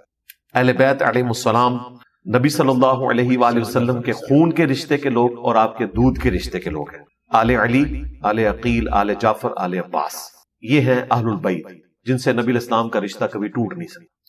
اور دوسرے نبی علیہ السلام کی جو بیویاں ہیں وہ بھی اہل البیت ہیں. وہ قرآن حکیم میں آپ علیہ السلام کی بیویوں کو بھی اہل البیت قرار دیا گیا سورۃ الاحزاب کے اندر، اور اس کو کنکلوڈ کرتے ہوئے آیت نمبر 33 میں اللہ تعالیٰ نے فرمایا انما یرید اللہ لیذھب عنکم الرجس اہل البیت ویطہرکم تطہیرا، اے نبی کے گھر والو، اللہ تعالیٰ تو چاہتا ہے تم سے ہر طرح کی ناپاکی دور کر دے اور تمہیں خوب صاف ستھرا کر دے۔ آیت تطہیر، آیت تطہیر اسے کہتے ہیں۔ یہ 33 نمبر جو آیت تطہیر ہے، یہ قرآن کے کانٹیکسٹ میں تو اسپیسیفکلی امہات المومنین کے بارے میں، النبی اولا بالمؤمنین من انفسہم وازواجہ امہاتہم، نبی مومنین کی جانوں پر ان سے بڑھ کر حق رکھتے ہیں، اور نبی کی بیویاں امت کی مائیں ہیں، یعنی نبی ہمارے روحانی باپ ہیں۔ تو یہ تو اسپیسیفکلی امہات المومنین کے بارے میں۔ قرآن حکیم میں اہل البیت کی ٹرم جو ہے وہ اولاد کے لیے بھی استعمال ہوئی۔ جب موسیٰ علیہ السلام کی جو سسٹر تھیں وہ فرعون کے دربار میں گئی تو انہوں نے کہا میں اہل بیت کو جانتی ہوں جو اس بچے کو دودھ پلائیں گے۔ تو اہل بیت میں جو اولاد ہوتی ہے یہ مسلمات میں سے ہے، اس کو ذکر نہ بھی کیا جائے، اصل چیز جو مینشن کرنے والی ہے وہ بیوی ہے، کیونکہ بیوی صرف اہل بیت اس وقت تک ہے جب تک کہ وہ عقد میں ہو، جب طلاق دے دی تو رشتہ ختم، لیکن طلاق دینے کے بعد بھی اولاد سے رشتہ ختم نہیں ہوتا جب تک کہ اولاد کافر نہ ہو جائے۔ اس لیے نبی الاسلام کے جو حقیقی اہل بیت ہیں وہ آپ کے دودھ اور خون کے رشتے کے لوگ ہیں۔ آج کی ڈیٹ میں آپ کی بیویاں بھی حقیقی اہل بیت اس لیے بن گئی کہ قرآن میں ہے کہ اللہ تعالیٰ نے نبی الاسلام کے ذریعے آپشن دیا تھا کہ اگر دنیا کا مال چاہتی ہو تو ہمارے نبی تمہیں طلاق دے کے رخصت کر دیتے ہیں، اور اگر اللہ رسول اور آخرت کا گھر چاہتی ہو تو پوری زندگی پھر حضور کے ساتھ غربت میں گزارا کرنا ہے۔ نبی کی بیویوں نے حضور کو اڈاپٹ کیا، پھر حضور علیہ السلام کو اجازت نہیں تھی کہ آپ کسی بیوی کو طلاق دیں، یعنی قیامت تک کے لیے وہ امت کی مائیں ہیں، اور دنیا اور آخرت میں نبی علیہ السلام کی بیوی ہیں، جنت میں بھی۔ اس لیے دیکھیں عمار بن یاسر کہتے ہیں صحیح بخاری میں کہ لوگوں اللہ نے تمہیں آزمایا ہے، ایک طرف عائشہ ہے جنگ جمل کے موقع پر جو دنیا اور آخرت میں تمہارے نبی کی بیوی ہے، احترام کم نہیں ہوا، دوسری طرف علی بن ابی طالب ہیں، ان کی اطاعت اللہ کی اطاعت ہے کیونکہ وہ خلیفۃ المسلمین ہیں۔ اللہ دیکھے گا کہ تم عائشہ کی اطاعت کرتے ہو یا اللہ کی اطاعت کرتے ہو، کیونکہ اولو الامر کی اطاعت کرنا ہے، لیکن رسپیکٹ یاد رکھنا وہ دنیا اور آخرت میں تمہارے نبی کی بیوی ہے۔ اس لیے جنگ جمل جیتنے کے باوجود سیدنا علی نے بڑے احترام کے ساتھ محمد بن ابی بکر جو حضرت علی کے ساتھ تھے، حضرت عائشہ کے بھائی تھے، ان کے ساتھ ان کو احترام سے واپس رخصت کیا، یعنی رسپیکٹ کم نہیں ہونے دی۔ تو نبی الاسلام کی بیویاں اہل البیت ہیں۔ اسپیسیفکلی جو 5 ہستیاں ہیں جن کے لیے ہم پنجتن پاک کا جو کنسیپٹ آیا امت کے اندر، یہ کہتے ہیں جی پنجتن پاک تو یہ فارسی کی ٹرم ہے، اور بھائی حق چار یار بھی فارسی کی ٹرم ہے، چار کا چے بھی عربی میں نہیں ہوتا، اور پے کے بھی 3 نقطے عربی میں نہیں ہوتے۔ ہاں پنجتن پاک ہم دونوں کو مانتے ہیں۔ ہاں پنجتن پاک کا کنسیپٹ اسی حدیث کے کانٹیکسٹ میں صحیح مسلم میں ہماری ماں نے حدیث روایت کی ہے، عائشہ سلام اللہ علیہا، وہ کہتی ہے نبی علیہ السلام نے کالی چادر اوڑھی ہوئی تھی اور منقش تھی، اس پہ ہنڈیا کی مانند نقش و نگار بنے ہوئے تھے۔ اتنے میں حسن ابن علی آئے، آپ نے ان کو چادر کے نیچے لیا، پھر حسین ابن علی، پھر مولا علی، پھر سیدہ فاطمہ۔ اب دیکھیں اس طرح کوئی فیملی کا ہیڈ اپنی فیملی کے ساتھ محبت کا اظہار نہیں کرتا، کبھی ہم نے تو نہیں کیا کہ ہم سارے بچوں کو چادر کے نیچے لیں۔ اور اما عائشہ یہ منظر دیکھ رہی ہیں، انہوں نے جیلسی بھی نہیں کی کہ میں بیوی ہوں مجھے بھی لے لیں، آپ نے ان کو نہیں لیا، لیکن حدیث انہوں نے روایت کی، وہ چھپا بھی سکتی تھی نعوذ باللہ، لیکن نہیں چھپایا۔ پھر نبی علیہ السلام نے آیت تلاوت کی، آیت تطہیر، انما یرید اللہ لیذھب عنکم الرجس اہل البیت ویطہرکم تطہیرا، اے نبی کے گھر والو، اللہ تعالیٰ تو چاہتا ہے تم سے ہر طرح کی ناپاکی دور کر دے اور تمہیں خوب پاک اور صاف کر دے۔ اچھا یہ حدیث قصہ ہے، چادر والی حدیث، یہ سنی کے ہاں بھی ہے، شیعہ کے بھی ہے۔ اسی کی وجہ سے پنجتن پاک کا کنسپٹ آیا، اسی کی وجہ سے کالی چادر بھی ثابت ہوگی، اسی کی وجہ سے کالی کملے والے نعت بھی بنی، لیکن آپ نے کالے کپڑے پہنے ہوئے، اس پہ لوگ اعتراض کریں گے، اس پہ اگر آپ پوچھنا چاہتے ہیں تو میں مزید بیان کر دیتا ہوں۔ نہیں، میں نے سنا کہ کالی کملے والے رسول اللہ صلی اللہ علیہ وسلم کی، اور کالی چادر، وہ کالی پگڑی بھی پہنا کرتے تھے، جی، اور خانہ کعبہ کا غلاف بھی کالا ہے۔ اس سے بھی آگے میں آپ کو بتاتا ہوں، دیکھیں صحیح مسلم میں حدیث موجود ہے کہ صحابہ کرام جمعے کے خطبے میں نبی علیہ السلام کو آبزرو کرتے ہیں، کہتے ہیں منظر آج بھی آنکھوں کے سامنے ہے کہ آپ نے کالی پگڑی پہنی ہوئی اور آپ ممبر پہ ہیں۔ صحیح مسلم میں حدیث ہے کہ جب فتح مکہ ہوا تو کالی پگڑی آپ علیہ السلام نے پہنی ہوئی تھی۔ صحیح مسلم میں حدیث ہے اسماء بنت ابی بکر نے نبی علیہ السلام کا کالا جبہ کسروانی طیالسی نکالا، پرشین امپائر کا جبہ، جس طرح سندھی اجرک ریڈ ہوتی ہے، پرشین امپائر کا جبہ کالا ہوتا تھا، کسروانی طیالسی جبہ، اور کہا یہ نبی علیہ السلام پہنتے تھے، اور اس میں باقاعدہ نقش و نگار بھی بنے ہوئے تھے، گوٹ لگی ہوئی تھی، اور اس کا دھوون ہم مریضوں کو شفا کے لیے پلاتے ہیں۔ تو کالا جبہ بھی، کالی چادر بھی اور کالی پگڑی بھی ثابت اور پھر خراسان سے کالے جھنڈے آتے ہوئے دیکھو تو استقبال کرنا، اس میں اللہ کا خلیفہ مہدی ہوگا. یہ حدیث موجود ہے حاکم کے اندر صحیح سند سے. مسند احمد والی روایت کمزور ہے، حاکم کی سند درست ہے. تو نبی علیہ السلام کا جھنڈا بھی کالا، آپ کی چادر بھی، آپ کا کرتا مبارک بھی. باقی یہ جو منسوب کیا نا کہ جو شیعہ کے ہاں روایتیں ہیں کہ جہنمیوں کا لباس ہے، وہ بالکل جعلی بات ہے. اہل سنت کے ہاں بھی ادھر بھی وہ بالکل جعلی بات ہے. نبی علیہ السلام کی سنت ہے کالا لباس. میں نے تو جان بوجھ کے آج اس لیے نہیں پہنا کہ وہ کالا لباس دے کے کوئی اس طرف نہ دیکھے. میں نے پگڑی بھی سفید پہنی. ایک تو میں آپ کے ساتھ جو پچھلی پوڈ کاسٹ تھی اس کا ڈفرنس بھی کرنا چاہتا تھا. دوسرا یہ میسج دینا چاہتا تھا کہ کالے کپڑوں کے بغیر بھی اہل بیت علیہ السلام کا ذکر خیر ہو سکتا ہے. ہاں الحمدللہ. تو کالے رنگ سے نفرت نہ کریں، یہ آپ کے نبی علیہ السلام کا پسندیدہ کلر ہے. پگڑی پہننا، جبہ پہننا، چادر لینا. اور اس میں ایک حکمت بھی ہے، جنگوں میں تو ویسے بھی عموماً سفید کلر جلدی میلا ہو جاتا ہے، کالا ذرا زیادہ عرصے کے لیے چلتا ہے. اور پھر اس کا ایک روب بھی ہے، اس میں کچھ شک. اہل بیت کا آپ نے بتایا سر، فضائل اہل بیت کیا ہے؟ فضائل اہل بیت، فضائل اہل بیت تو ختم ہونے والے ہی نہیں ہے، ظاہر یہ بھی لمبا شک نہیں ہے. ایک ہم نے آیت تطہیر ڈسکس کی نا، آیت مباہلہ. آیت مباہلہ سورہ آل عمران کی آیت نمبر 61 ہے. جب نجران کے کرسچنز کے ساتھ نبی علیہ السلام نے ڈسکشن کی، انہیں دعوت دی، صحیح بخاری میں آتا ہے، قرآن پاک میں بھی اس کا ذکر موجود ہے. تو الٹیمیٹلی ان کو یہ اندازہ تو ہو گیا یہ اللہ کے پیغمبر ہے. پھر بھی ایک کہیں پہ کوئی چیز اٹکی ہوئی ہوتی ہے تو نبی علیہ السلام کو پھر اللہ تعالیٰ نے حکم دیا کہ آپ ان سے مباہلہ کریں. مباہلہ یہ ہوتا ہے کہ آپ اوپن میدان میں آ جائیں، اپنے بیوی بچوں کو لے کے، قریبی لوگوں کو لے کے، ہم بھی لے کر آئیں گے. پھر اللہ کے حضور دعا کریں گے کہ جو دونوں میں سے جھوٹا ہے اسی وقت اللہ کی لعنت ہو. صحیح بخاری میں آتا ہے کہ کرسچنز تیار نہیں ہوئے اس کے. انہوں نے کہا کہ اللہ کے اگر یہ پیغمبر ہوئے تو پھر ہم بچیں گے نہیں، وہ پیچھے ہٹ گئے. لیکن مسلم شریف میں آتا ہے کہ نبی علیہ السلام نے اس موقع کے اوپر بتا دیا کہ میں اپنے کون سے خاص اہل البیت ہیں جنہیں مباہلے کے لیے لے کے جا رہا ہوں. وہ سعد ابن ابی وقاص کہتے ہیں کہ نبی علیہ السلام نے سیدنا علی، حسن، حسین اور فاطمہ کو لیا اور کہا اللہم ہؤلاء اہل بیتی. 6220 نمبر حدیث ہے. نبی علیہ السلام نے ان کو اہل بیت کے طور پر پیش کیا. حالانکہ قرآن میں آیا تھا قل تعالوا ندعو ابناءنا وابناءکم ونساءنا ونساءکم. اے نبی سے فرماؤ کہ آؤ ہم اپنے بیٹوں کو لے آتے ہیں، تم بھی اپنے بیٹوں کو لے آؤ. نبی علیہ السلام لے کے کس کو گئے؟ حسن و حسین، بیٹوں کی طرف. تم بھی اپنی عورتوں کو لے آؤ، ہم بھی اپنی عورتوں کو لے آتے ہیں. اب عورتوں سے مراد تو بیویاں ہونی چاہیے تھی. 9 بیویاں تھیں آپ کی، کسی کو نہیں لے کے گئے. سیدہ فاطمہ کو لے کر گئے، بیٹی کو لے کے گئے. پروٹوکول دیا. حالانکہ بیویاں بھی اہل البیت تھی لیکن یہاں پہ پروٹوکول دیا. اور تم خود آ جاؤ اور ہم بھی خود آ جاؤ. خود نبی علیہ السلام آئے اور اپنے ساتھ سیدنا علی کو لے کے آئے. یعنی نبی علیہ السلام نے ان کو اپنے نفس کے طور پر شمار کیا. صحیح بخاری میں حدیث ہے علی مجھ سے ہے، میں علی سے ہوں. جس طرح ترمذی میں حدیث ہے حسین مجھ سے ہے، میں حسین سے ہوں. حضرت علی کے بارے میں بخاری میں حدیث ہے علی مجھ سے ہے، میں علی سے ہوں. ظاہر نبی علیہ السلام نے دنیا اور آخرت میں انہیں اپنا بھائی بنایا. تو اس موقع کے اوپر نبی علیہ السلام نے یہ پیش کیا. اور میں کوڈ ورڈز میں بتا دیتا ہوں، یہ حدیث سعد ابن ابی وقاص نے حاکم وقت کو اس وقت سنائی جب انہوں نے سعد ابن ابی وقاص سے کہا کہ تم علی ابن ابی طالب پہ سب و شتم کیوں نہیں کرتے. تو انہوں نے کہا کہ سن، میں علی کے بارے میں نبی علیہ السلام سے وہ فضائل سن چکا ہوں کہ میں ایک تحقیر کا جملہ بھی کبھی علی کے لیے نہیں نکالوں گا. اور ان میں 3 فضائل ایسے ہیں کہ ان میں سے ایک بھی مجھے مل جاتا نا تو میرے لیے سرخ اونٹوں یعنی V8 سے آج کے دور کی بہتر ہوتا. اور یہ سعد ابن ابی وقاص جو نبی علیہ السلام کے ماموں، فاتح ایران اور 10 عشرہ مبشرہ میں شامل. اور بخاری میں مولا علی کا قول ہے کہ میں نے سعد کے بارے میں نبی علیہ السلام سے سنا کہ میرے ماں باپ قربان سعد تیر چلا بدر کے موقع پر. اتنا بڑا صحابی وہ کہہ رہا ہے مجھے علی والی ایک فضیلت مل جائے نا تو میرے لیے سرخ اونٹوں سے بہتر ہے. پھر انہوں نے حاکم وقت کو کہا کہ سن، خیبر کے موقع پر آپ نے فرمایا تھا میں اس شخص کے ہاتھ میں جھنڈا دوں گا جو اللہ اور اس کے رسول سے محبت کرتا ہے اور اس سے بڑھ کر اللہ اور اس کا رسول اس سے محبت کرتے ہیں. میں پوری رات سویا نہیں، ہم سارے لوگ نہیں سوئے کہ کون خوش نصیب ہوگا.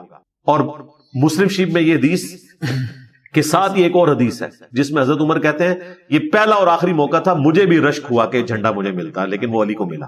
سعد ابن ابی وقاص کہتے ہیں صبح نبی علیہ السلام نے علی کو بلا کے جھنڈا دیا، اشوب چشم تھا، لوابدان مبارک لگایا، شفا ہوئی، اللہ نے فتح.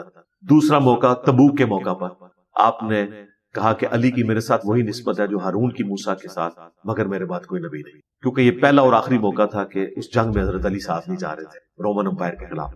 تو آپ نے کہا کہ حضرت ہارون علیہ السلام کو بھی موسیٰ علیہ السلام چھوڑ کے گئے تھے نا امت پہ، میں تجھے چھوڑ کے جا رہا ہوں. اس میں پھر حضرت علی کو تسلی ہوئی. تیسرا موقع آپ علیہ السلام نے نجران کے کرسچن کے ساتھ جب مباہلہ ہوا تو علی، حسن، حسین اور فاطمہ علیہ السلام کو ساتھ لیا اور کہا اللہم ہؤلاء. اب یہ حدیث مسلم شریف میں 6220 ہے. سیم سند پہ سنن نسائی الکبریٰ کا جو چیپٹر ہے خصائص علی میں، اس میں بھی موجود ہے. اس میں پھر سعد ابن ابی وقاص کا بیٹا کہتا ہے کہ پھر جتنے دن محاکمے وقت مدینہ شریف رہے، انہوں نے حضرت علی کی تحقیر کا ایک جملہ بھی اپنی زبان سے نہیں نکالا، کیونکہ میرے باپ نے ان کو ڈانٹا ہی ایسا. اور ایک طریق اس کا سنن ابن ماجہ میں ہے، اس میں الفاظ ہیں سعد ابن ابی وقاص غصے میں آئے کہ تو اس شخص کے بارے میں مجھ سے بات کر رہا ہے جس کی یہ فضیلت، یہ فضیلت، یہ فضیلت. 3 فضیلتیں یہ بتائیں اور چوتھی فضیلت بتائی من کنت مولا فہذا علی مولا، جس کا مولا میں اس کا مولا علی. غدیر خون کی حدیث. تو آیت مباہلہ بہت بڑی فضیلت. اگر اجازت دیں تو میں آیت جو مودت ہے اس کو اس میں کور کروں.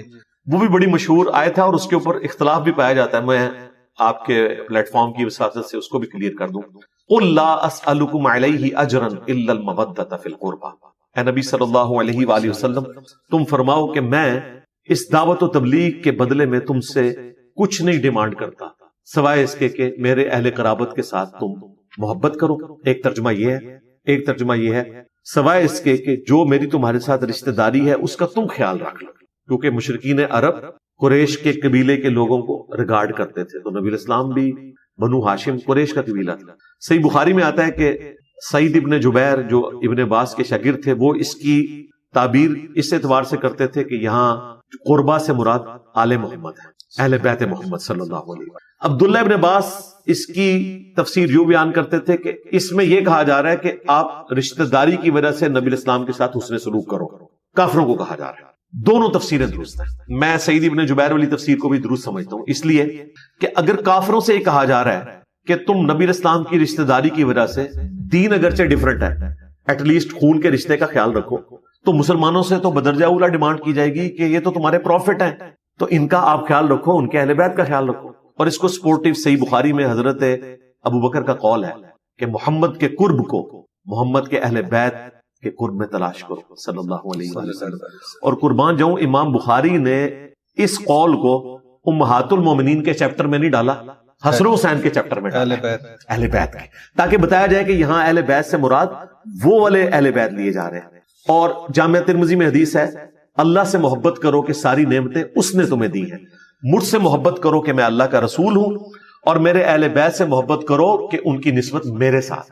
تو مودت یا محبت اہل بیت کے ساتھ رسول اللہ کی نسبت کی وجہ سے اپنی آخرت بنانے کے لیے، یہ ہر مسلمان کے لیے ایک بنیادی چیز ہے. المستدرک للحاکم میں حدیث ہے اگر کوئی شخص پوری زندگی خانہ کعبہ میں حجر اسود اور مقام ابراہیم کے درمیان نمازیں پڑھتا رہے اور روزے رکھتا رہے، لیکن اللہ کے حضور اس حال میں پیش ہوا کہ ہم اہل بیت کا بغض تھا، تو اللہ تعالیٰ اسے ضرور جہنم میں داخل کرے گا. تو اہل بیت کی محبت، خلفائے راشدین کی محبت، یہ ساری چیزیں ہمارے ایمان کا حصہ ہے.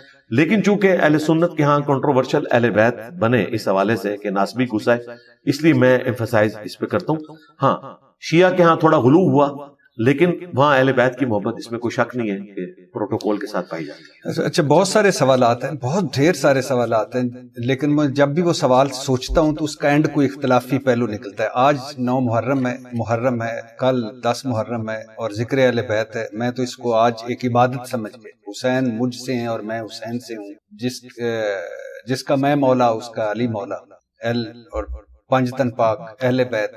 میرا تو ماننا ہے کہ اس کے بغیر ہمارا دین مکمل نہیں ہوتا.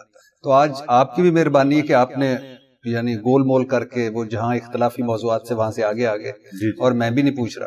لیکن مجھے ایک سوال ہے سر کہ حق 4 یار، چاروں خلفائے راشدین وہ بھی ہمارے ہیں، 5 تن پاک وہ بھی ہمارے ہیں، اور دونوں جان سے پیارے ہیں، لیکن پھر جھگڑا کیا ہے؟ کیوں؟ جو حق 4 یار بھی وہی ہیں، چاروں خلفائے راشدین، اور 5 تن پاک وہ بھی اس میں حضرت محمد صلی اللہ علیہ وسلم، اور وہ بھی ہمارے ہیں، ان کے بغیر بھی مکمل نہیں ہوتا. تو جھگڑا کیا ہے؟ اب اس میں آپ نے وہ والا نہیں لے جی میں کوڈ ورڈز میں بات کرتا ہوں. دیکھیں کچھ تو آپ نے چونکہ کربلا کا بیک گراؤنڈ پوچھا تھا، میں نے بتا دیا کس طریقے سے نبی اسلام کے بعد یہ ڈاؤن فال شروع ہوا. کچھ اس میں ایڈ کر دیتا ہوں. دیکھیں اہل سنت کے ہاں تو منہج کے طور پر کوئی خرابی موجود نہیں، وہ خلفائے راشدین کو بھی رسپیکٹ دیتے ہیں، اہل بیت کو بھی دیتے ہیں. خصوصاً ہماری ویڈیوز کے بعد مولانا اسحاق صاحب نے فرنٹ سے لیڈ کیا، وہ ہمارے استادوں میں سے سب سے پہلے تو انہوں نے، بلکہ ان سے بھی پہلے مولانا مودودی رحمہ اللہ نے. پھر ہماری ویڈیوز ہیں، ڈاکٹر طاہر القادری صاحب نے بھی اچھا کام کیا اس حوالے سے، اہل بیت کے حوالے سے. مفتی حنیف قریشی صاحب سے ہمارے اختلاف اپنی جگہ، اہل بیت کے حوالے سے انہوں نے بڑا اچھا کام کیا.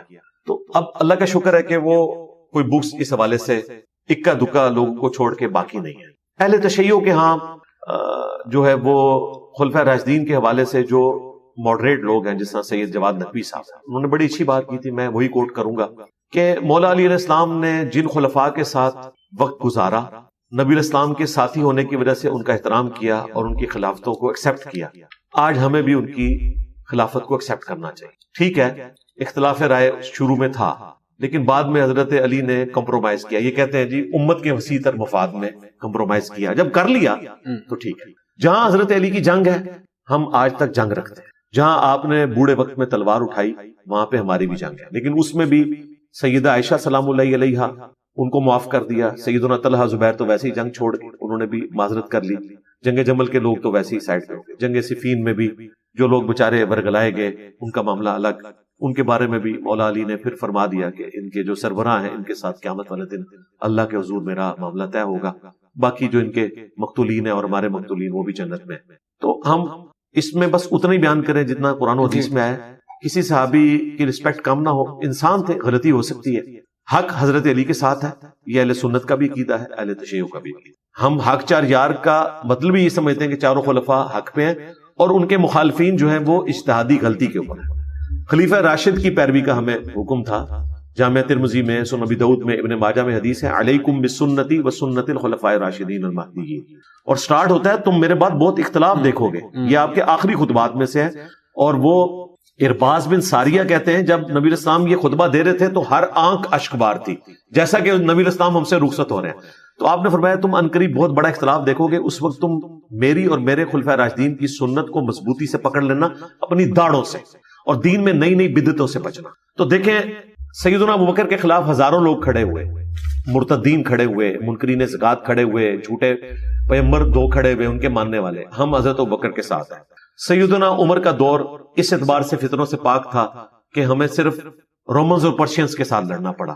انٹرنل سارے ایشوز سیٹل ہو چکے تھے عرب کے، وہ سیدنا ابوبکر نے بڑے اچھے طریقے سے ان کو مینج کیا. سیدنا عثمان کے دور میں جو ان کے مخالفین کھڑے ہوئے ان کو پروٹیسٹ کرنے کی سیدنا عثمان نے اجازت دی، لیکن جو ایکٹیویٹی پرفارم ہوئی اس میں ہم حضرت عثمان کے ساتھ ہیں، ہم بلوائیوں کے ساتھ نہیں ہیں. ان کو خارجی کہتے ہیں، خارجی تو حضرت علی کے مخالفین. پھر حضرت علی کے دور میں جنگ جمل، صفین، نہروان، تینوں جنگوں میں ہم حضرت علی کو حق میں مانتے ہیں، مخالفین کو ہم غلطی پر مانتے ہیں.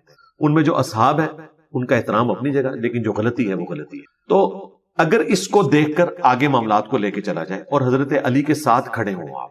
سیدنا علی نے کبھی اپنے مخالفین کے لیے لعنت نہیں کروائی. المستدرک للحاکم میں حدیث موجود ہے اور نہج البلاغہ میں بھی، کہ اب سنی اور شیعہ دونوں میں ہو گئے. حاکم اہل سنت کی کتاب نہج البلاغہ، شیعہ مانتے ہیں کہ مولا علی نے جنگ صفین کے موقع پر کچھ لوگوں کو دیکھا کہ وہ اپنے مخالفین پہ سب و شتم کر رہے ہیں، تو انہوں نے کہا نہیں، گالی نہ دو، ان کی غلطی علمی طریقے سے ان پہ ہائی لائٹ کرو تاکہ یہ راہ حق سے ہٹنے والے لوگ واپس آ جائیں. تو حضرت علی نے میدان جنگ میں بھی مورائل بلند کرنے کے لیے بھی یہ نہیں کہا کہ آپ ان پہ لعنت کرو، حالانکہ اس وقت تو جوش ہوتا ہے، کہا علمی طریقے سے ان سے بات کرو تاکہ یہ حق کی طرف واپس آ جائے. تو آج تو بالکل کوئی سب و شتم والا معاملہ نہیں ہونا چاہیے. اور اب میں دیکھ رہا ہوں وقت کے ساتھ جواد نقوی صاحب جیسے لوگ، شہنشاہ نقوی صاحب جیسے لوگ، یہ ماڈریٹ لوگ ہیں. اور اگر شیعہ کا ممبر ان کے پاس رہے، جتنے یعنی احسن انداز میں یہ اپنی گفتگو کرتے ہیں، تو انشاءاللہ تعالیٰ امید ہے کہ اس طرف سے غلو نہیں ہوگا. اور دوسری طرف اہل سنت کے ہاں بھی جو لوگ اہل بیت کے مرتبے کو جانتے ہیں، بیان کرتے ہیں، ڈاکٹر طاہر القادری صاحب، مفتی حنیف قریشی صاحب، ان کو اہل سنت کی طرف سے پروموٹ کیا جائے. بلکہ سب سے بڑھ کر میں سمجھتا ہوں مولانا طاہر جمیل صاحب، کوئی شک نہیں ہے کہ انہوں نے اپنے فرقے سے ٹکر لی ہے، کیونکہ اس وقت تو ناسبیت کا جھنڈا پریکٹیکلی ان کے فرقے نے اٹھایا ہوا تھا.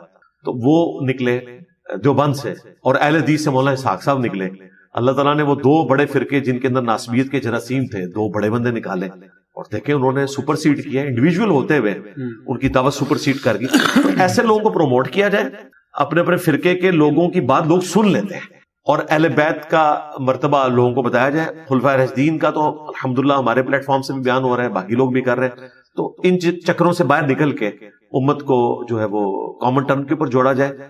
اور میں اس میں غدیر خون کی حدیث ضرور بیان کروں گا جو کامن بانڈ ہے اہل سنت اہل تشیع کے ہاں. یہ حدیث ہے صحیح مسلم میں 4 طرق ہیں اوپر تلے 6225 سے 6228 تک. نبی علیہ السلام نے اپنی وفات سے 2.5 مہینے پہلے ایک خطبہ دیا, اور یہ حجۃ الوداع کے بھی بعد کا خطبہ ہے. مکے سے مدینے آتے ہوئے حج سے واپسی پہ خم نبی گاؤں پہ پڑاؤ کیا, اونٹ کے پالان کا ممبر آپ کے لیے لگایا گیا, پانی کے لیے وہاں پر پڑاؤ ہوا تھا. وہاں نبی علیہ السلام نے پھر صحابہ کرام کو کہا کہ دیکھو آگاہ ہو جاؤ, میں بھی ایک انسان ہوں, قریب ہے کہ اللہ کا قاصد یعنی موت کا فرشتہ میرے پاس آئے اور میں اس کی دعوت قبول کر لوں. میں اپنے بعد تم میں 2 بھاری چیزیں چھوڑ کے جا رہا ہوں. ان میں سے پہلی چیز اللہ کی کتاب ہے, اس میں ہدایت ہے, اس میں نور ہے. اللہ کی کتاب اللہ کی رسی ہے, جو اسے پکڑے گا وہ ہدایت پہ ہوگا, جو چھوڑ دے گا وہ گمراہ ہو جائے گا. اللہ کی کتاب اللہ کی رسی ہے. وَاعْتَصِمُوا بِحَبْلِ اللَّهِ جَمِيعًا وَلَا تَفَرَّقُوا, یعنی وہ جو آیت حبل اللہ تھی اس میں اللہ کی رسی, نبی علیہ السلام نے کہا قرآن. پھر آپ علیہ السلام نے فرمایا دوسری بھاری چیز میرے اہل البیت ہے, میں اپنے اہل البیت کے معاملے میں تمہیں اللہ کا خوف دلاتا ہوں, میں اپنے اہل البیت کے معاملے میں تمہیں اللہ کا خوف دلاتا ہوں, میں اپنے اہل البیت کے معاملے میں تمہیں اللہ کا خوف دلاتا ہوں. 3 دفعہ ارشاد فرمایا, یعنی میری وفات کے بعد ان کے ساتھ اس نے سلوک کرنا. آپ کو بتا دیا گیا تھا کہ آپ کی امت ان کے ساتھ اچھا سلوک نہیں کرے گی. جس طرح آپ کو بتا دیا گیا کہ دجال آئے گا, آپ نے امت کو دجال سے ڈرایا. آپ کو بتا دیا گیا کہ اس امت کا فتنہ مال ہے, آپ نے امت کو ڈرایا. امت کو نہیں ڈری, نہ قرآن کو عقیدوں کے لیے پکڑا, نہ اہل بیت کو زندہ چھوڑا, الٹ چلی, لیکن نبی علیہ السلام نے اپنا حق ادا کیا. تو غدیر خم پہ امت کو اکٹھا کریں, قرآن سے عقائد لیں. امام جعفر صادق علیہ السلام کا قول ہے کہ ہمارا بھی کوئی قول قرآن کے خلاف ہو اسے چھوڑ دو. ان کا کوئی قول خلاف ہو ہی نہیں سکتا. بیسیکلی لوگوں نے ان کی طرف غلط چیزیں منسوخ کی. اور دوسرا اہل بیت کا احترام, ان کے ساتھ آپ اپنا رشتہ مضبوط کریں, ان سے محبت کا رشتہ, ان کو فالو کرنے کا رشتہ, ہر چیز اس کے اندر شامل ہے. اور مسند احمد میں, سنن سعی الکبریٰ میں اور باقی کتابوں میں یہ حدیث آگے بھی چلتی ہے کہ اسی موقع پر غدیر خم کے موقع پر نبی علیہ السلام نے مولا علی کا ہاتھ یوں صحابہ کرام میں بلند کیا پکڑ کے, اور کہا من کنت مولا فہذا علی مولا, پھر جس کا مولا میں اس کا مولا علی. بلکہ اس سے پہلے نبی علیہ السلام نے حق ولایت بتایا کہ قرآن میں ہے النبی اولی بالمؤمنین من انفسہم وازواجہ امہاتہم, نبی مومنین کی جانوں پر ان سے بڑھ کر حق رکھتے ہیں, نبی کی بیویاں امت کی مائیں ہیں. تو کیا تم میرا یہ حق تسلیم کرتے ہو؟ سب نے کہا کرتے ہیں. پھر آپ نے فرمایا کہ اگر میرا حق تسلیم کرتے ہو پھر علی کا بھی حق تسلیم کرو, کہ جس طرح میں تمہارا مولا ہوں, دلی محبوب, آقا, جگری یار, یہ سارے ایمان درست ہیں, پھر علی کو بھی رکھنا ہے. پھر آپ نے اسی حالت میں دعا کی, اے اللہ اس سے محبت کر جو علی سے محبت رکھے, اس سے بغض رکھ جو علی سے بغض رکھے. اس کے بعد سیدنا عمر نے مبارک دی کہ علی آپ کو مبارک ہو کہ آپ تو پوری امت کے مولا بن گئے. نبی الاسلام نے اس موقع پہ یہ بھی فرمایا, جامع ترمذی میں المستدرک للحاکم کے اندر موجود ہے کہ علی میرے بعد پوری امت کے مولا ہیں. تو الحمدللہ صحابہ کرام نے ان کی رسپیکٹ کام نہیں ہونے دی. ٹھیک ہے خلافت کے معاملے میں ایک ایشو ہوا, اس پہ کوئی اختلاف رائے ہو سکتا ہے, لیکن مولا علی کو چیف جسٹس کا عہدہ دیا, اور اوریجنل والا چیف جسٹس, آج کل والے چیف جسٹس نہیں, اوریجنل, جہاں واقعی خلیفہ وقت بھی پیش ہوتا تھا. سیدنا عمر جیسا خلیفہ ہو, چیف جسٹس اس کا علی ہو, اور تینوں ٹاپ کے لوگ, مدینے میں چیف جسٹس علی, کوفے میں ابن مسعود, شام میں ابو درداء. اب یہ سارے وہ لوگ تھے جو بالکل اصحاب صفا, غریب لوگ, لیکن تقوی میں اور علم میں اپنا ثانی نہیں رکھتے تھے تینوں بندے. حضرت عمر نے جب چنا مدینے کے لیے حضرت علی کو چیف جسٹس, کوفہ جو پرشین امپائر گرائی تھی اور فوجی چھاونی بنائی, ابن مسعود کو لگایا, غریب ترین صحابی لیکن علم میں سب سے ٹاپ پہ, اور شام میں ابو درداء, وہ بھی صحابہ صفا میں سے غریب صحابی لیکن علم میں ٹاپ کے اوپر. پرشین امپائر کے بعد رومن امپائر تھی وہ جو گری شام میں, ان کو لگایا. تو سیدنا عمر نے بھی یعنی رسپیکٹ دی. حضرت عثمان کے تو خیر وہ آپ سمجھ لیں کہ وزیر ہی تھے, ساتھ ہی اٹیچ تھے, اور پھر اس کے بعد خلافت بھی ان کے پاس آئی.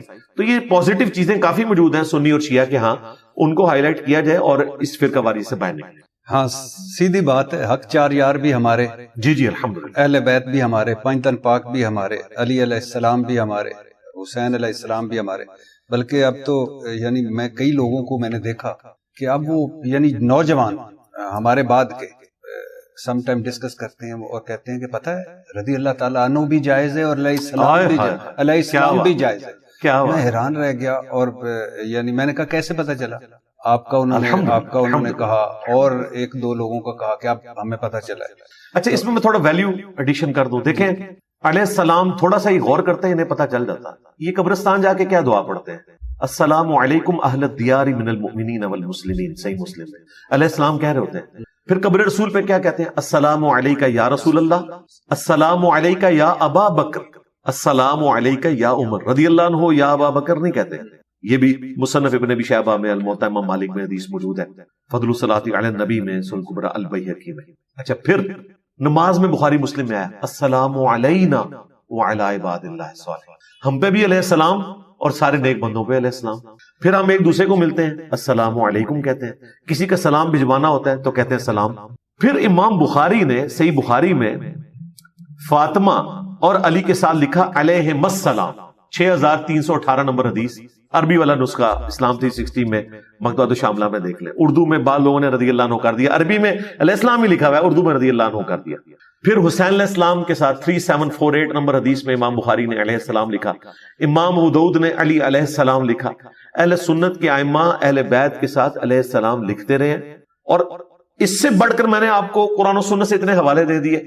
اور پھر رضی اللہ عنہ تو آپ کسی بھی نیک بزرگ کو کہہ سکتے ہیں، امام بخاری کو کہہ سکتے ہیں۔ امام مسلم کے شاگرد نے جب مسلم شریف سٹارٹ کی نا، مقدمے کے بعد 93 نمبر حدیث جو حدیث جبریل ہے نا، اس کے سٹارٹ میں لکھا قال ابو الحسین مسلم بن حجاج القشیری رضی اللہ تعالیٰ عنہ، میرے استاد ابو الحسین مسلم بن حجاج القشیری رضی اللہ تعالیٰ عنہ نے مجھے یہ کتاب لکھوائی۔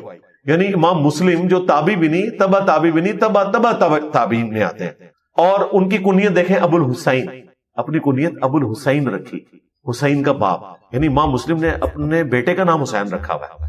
تو یہ سنی شیعہ کا فرق نہیں ہونا چاہیے، یہ افسوس سے کہنا پڑتا ہے ہمارے عرب کنٹریز میں اگر آپ کے نام کے ساتھ علی، حسین، حسن، فاطمہ آ جائے تو وہ پھر پاسپورٹ پہ بھی آپ کو لدہ سے چیک کرتے ہیں۔ میں بھی ایک بار سعودی عرب میں میرے ساتھ بھی اس طرح ہو گیا تھا، نام میرا محمد اور علی۔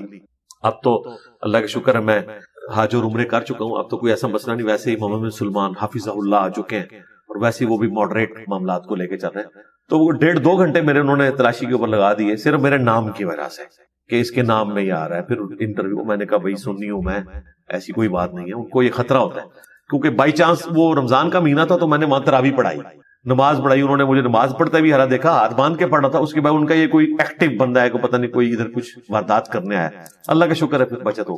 لیکن الحمدللہ جو کل تھا شیعہ سنی کے حوالے سے وہ آج نہیں ہے، الحمدللہ آج ہم قریب ہیں، کل اور قریب آئیں گے، پرسوں اللہ کرے گا اور قریب، اور یہ ختم ہو گیا اللہ کے فضل و کرم سے۔ جی امام مہدی سے پہلے ختم ہونا ضروری ہے، ورنہ امام مہدی تو سنی شیعہ کے چکر میں پڑ گئے تو پھر کسی نے نہیں ان کو ماننا۔ اچھا سر، ویسے مجھے حیرانگی بھی ہوتی کہ ایک فرقہ ہے جو توحید کو اول درجہ دیتا ہے، اہل حدیث والے، بہت اچھی بات ہے، اس میں کوئی شک نہیں۔ دوسرا ہے محبت رسول، یعنی عشق رسول صلی اللہ علیہ وسلم، بہت اچھی بات ہے۔ تیسرا اہل بیت کے ماننے والے ہیں، بہت اچھی بات ہے۔ چوتھا عظمت صحابہ کے، بہت اچھی بات ہے۔ تو کیا فرق پڑتا ہے؟ میرا مطلب یہ ہے کہ ہیں اگر ہم دیکھیں تو کامن چیز تو اسلام ہے اور یہ ساری مقدس ہستی ہے۔ اچھا سر مجھے اس میں میں ایک ایڈ کروں، دیکھیں قرآن پاک میں بھی آیا کہ جب امت میں خرابی آتی ہے نا، سورۃ المؤمنون میں آیا کہ انبیاء کرام علیہم السلام کے جانے کے بعد امت ٹکڑوں میں بٹ گئی، گروہ در گروہ ہو گئی، فتقطعوا امرهم بینہم زبورا کل حزب بما لدیہم فرحون، ٹکڑے ٹکڑے ہو گئی امت نبیوں کے جانے کے بعد، اور ہر فرقہ اس پہ خوش ہے جو اس کے پاس ہے۔ اس امت میں بھی یہی ہے، اہل حدیث توحید کے اوپر خوش ہیں، بریلوی محبت رسول پہ خوش ہیں، دیوبندی جو ہے عظمت صحابہ پہ خوش ہیں، اور شیعہ جو ہے وہ محبت اہل بیت کے اوپر خوش ہیں۔ لیکن یہ اپنے اپنے انہوں نے بانٹے ہوئے ہیں، اس کی اسلام میں اجازت نہیں ہے، سارے ہمارے ہیں، ہمیں ہر بات کے اوپر۔ میں امام شافعی کے قول کے اوپر اسے کنکلوڈ کرتا ہوں۔ امام شافعی اہل بیت کے چاہنے والے تھے کیونکہ وہ شاگرد تھے امام موسیٰ کاظم کے۔ موسیٰ کاظم جو ہے وہ بیٹے ہیں امام جعفر کے، اور وہ ہیں امام باقر کے، اور وہ ہیں امام حسین کے، اور وہ ہیں سیدنا علی کے۔ تو ان کے اوپر شیعہ ہونے کا الزام لگا۔ تو امام شافعی جو اہل سنت کے سب سے بڑے امام ہیں، اگر مجھے کوئی پوچھے نا کہ اہل سنت کی ہسٹری کا سب سے بڑا امام کون ہے، تو میں امام مالک، امام حنیفہ سے بھی بڑا امام مانتا ہوں امام شافعی کو، کیونکہ وہ حدیث میں بھی ٹاپ پہ تھے، فلسفے میں بھی ٹاپ پہ تھے، فقہ میں بھی ٹاپ پہ تھے، اور آج بھی میرے نزدیک 90% مسائل ان کے قرآن و سنت کے قریب ہیں امام شافعی کے۔ تو امام شافعی رحمہ اللہ نے ایک شعر کہا جو دیوان شافعی میں چھپا ہوا ہے، ان کان رفضا حب آل محمد فلیشہد الثقلان انی رافضی، بالفرض اگر آل محمد کی محبت کا نام شیعہ ہونا ہے، رافضی ہونا ہے، تو جنوں انس گواہ ہو جاؤ کہ میں رافضی ہوں، کہو مجھے رافضی، اگر تم نے مجھے ایک گالی دینی ہے۔ تو اس کو میں نے ویلیو ایڈیشن کی تھی کہ امام شافعی زندہ ہوتے تو میں کہتا کہ حضرت اس میں ساتھ ایڈ کریں کہ اگر توحید کا نام وہابی اہل حدیث ہونا ہے تو میں وہابی ہوں، اور اگر عشق رسول کا نام بریلوی ہونا ہے تو میں بریلوی ہوں، اور اگر عظمت صحابہ کا بیان دیوبندی ہونا ہے تو میں دیوبندی ہوں، اور اہل بیت کی محبت کا نام اگر شیعہ ہونا ہے تو میں شیعہ ہوں۔ مجھے مولانا طارق جمیل صاحب حفظہ اللہ نے باقاعدہ فون کیا جب انہوں نے میرا کلپ دیکھا نا، تو انہوں نے کہا یار بیٹا مجھے تیری بات بڑی پسند آئی، جو تو نے امام شافعی کے آگے یہ چیزیں ایڈ کی ہیں نا یہ مجھے بڑی پسند آئی۔ اور دوسری بات انہوں نے کہا کہ مجھے تمہاری یہ بات سمجھ آئی کہ اگر اہل سنت اہل بیت کا حق ادا کرتے تو آج ناسبیت جس طریقے سے پنپی ہوئی ہے یہ ایسے نہ ہوتی، تو رافضیت بھی نہ ہوتی۔ رافضیت بائی پروڈکٹ ہے ناسبیت کی۔ اگر اہل سنت نے حق ادا کیا ہوتا نا اہل بیت کا تو کبھی دوسری طرف شیعہ علی غروب کر کے رافضی نہ بنتے۔ یہ سٹارٹ یہاں سے ہوا ہے کیونکہ وہ لوگ تو مخلص تھے اہل بیت کی محبت میں۔ اچھا سر، مجھے ایک بات کی سمجھ نہیں آئی کہ ربیع الاول آتا ہے، چاروں طرف میلاد کی محفلیں ہوتی ہیں، محرم آتا ہے، چاروں طرف اہل بیت کے تذکرے ہوتے ہیں، رمضان المبارک آتا ہے، مسجد نمازیوں سے بھر جاتی ہے، لیکن مجھے یہ سمجھ نہیں آتی کہ پورا سال ہم ربیع الاول محرم کی طرح کیوں، ربیع الاول محرم کی طرح کیوں نہیں مناتے نبی کی صلی اللہ علیہ وسلم اور اہل بیت کی شان اور یاد میں، اور کیوں محفلیں نہیں ہوتی اس طرح، اور پورا سال رمضان المبارک کی طرح ہماری مسجدیں آباد کیوں نہیں ہوتی؟ دکھ کی بات ہے، دیکھیں رمضان کا خدا وہی ہے جو غیر رمضان کا خدا ہے، ایسے ہی ہونا چاہیے، آباد ہونی چاہیے مسجدیں، اور اہل بیت کا میلاد کا ذکر روزانہ ہونا چاہیے۔ دیکھیں نماز میں تو ہم کر رہے ہیں اللہم صلی علی محمد وعلی آل محمد، اس کے بغیر تو ہمارا ذکر ہی مکمل نہیں ہو رہا۔ جو سب سے بڑا ذکر ہے وَأَقِمِ الصَّلَاةَ لِذِكْرِي، میری یاد کے لیے نماز کو قائم رکھنا۔ تو یہ آپ کی بات درست ہے، پورا سال ذکر ہونا چاہیے۔ ہم تو اپنے پلیٹ فارم سے بھی پورا سال ذکر کرتے ہیں، لیکن یہ بات درست ہے کہ جب وہ مہینے آتے ہیں نا اس وقت ایک تھوڑا ماحول بنا ہوتا ہے۔ رمضان مبارک میں آپ دیکھیں آپ کی بھی پوڈ کاسٹ ریکارڈ ہوئی، ان کی اتنی بڑی ویورشپ جانے کی ایک بڑی وجہ رمضان کا مہینہ بھی تھا، ذرا ایک ماحول بنا ہوا تھا۔ تو رمضان میں ایک ماحول بنا ہوتا ہے، ربیع الاول میں ربیع الاول کا ماحول بنا ہوتا ہے، اور محرم میں محرم کا۔ ایک بہت بڑے پاکستان کے اینکر ہیں، انہوں نے کل رابطہ کیا جی میں نے آپ سے پروگرام کرنا ہے دجال کے اوپر۔ میں نے کہا دجال پہ کریں گے لیکن محرم کا مہینہ یار، محرم کے مہینے میں تو اہل البیت کا ذکر خیر ہونا چاہیے، لوگ سننا بھی چاہتے ہیں۔ اس وقت اگر آپ مجھ سے آ کے اور چیزیں ڈسکس کریں گے تو میرا طبیعت آمادہ نہیں ہوگی، میں اپنے ضمیر کے ساتھ انصاف نہیں کروں گا کہ میں یار 9 محرم کے دن بیٹھ کے 10 محرم کے دن بیٹھ کے میں باتیں وہ والی کر رہا ہوں جو آرٹ سے ریلیٹڈ نہیں ہے۔ ٹھیک ہے اور ٹائم ہے لیکن اس کو اسپیسیفک کریں۔ لیکن آپ کی بات درست ہے، 2750 نمبر حدیث ہے صحیح مسلم کے اندر، نبی الاسلام ہر پیر کو روزہ رکھتے تھے۔ پوچھا گیا کیوں رکھتے ہیں؟ فرمایا فیہ ولدت وفیہ انزل علیہ، اس دن میں پیدا ہوا، اس دن مجھ پہ پہلی وحی نازل ہوئی۔ تو نبی الاسلام جشن میلاد اور جشن قرآن ہر پیر کو مناتے تھے، یعنی ربیع الاول میں نہیں، ہر پیر کو۔ تو محرم بھی پورا سال چلے، محرم، رمضان، ربیع الاول۔ اچھا سر، بہت سارے لوگوں نے مجھے کہا ہے کہ جب آپ نے دوبارہ محمد علی مرزا صاحب کے ساتھ بیٹھنا ہے تو ان سے ضرور کہنا ہے کہ آپ، میرا پہلا سوال پچھلی پوڈ کاسٹ کا یہی تھا کہ آپ کیوں اختلافی موضوعات چھیڑتے ہیں، اور آج تو میں نے بھی نہیں چھیڑا، آپ نے بھی نہیں چھیڑا، اور ہم نے گول مول بات کر کے، کیونکہ آج ذکر حسین ہے، ذکر اہل بیت ہے، ذکر اسلام ہے، تو کیوں آپ سر مجھے ایک بات بتائیے گا، آپ لہجہ سخت اور درست ہوتا ہے، آج خوش ہیں؟ ہاں آج ابھی تک خوش ہوں۔ اس کی وجہ یہ ہے کہ جب آپ پہلی بال مجھے اوور پچ کرائیں، دوسری فل ٹاس دیں تو میں تو باؤنڈری سے باہر پھینکوں گا نا۔ نہیں، آج آپ نے سٹارٹ ہی اتنے پیارے انداز میں کیا۔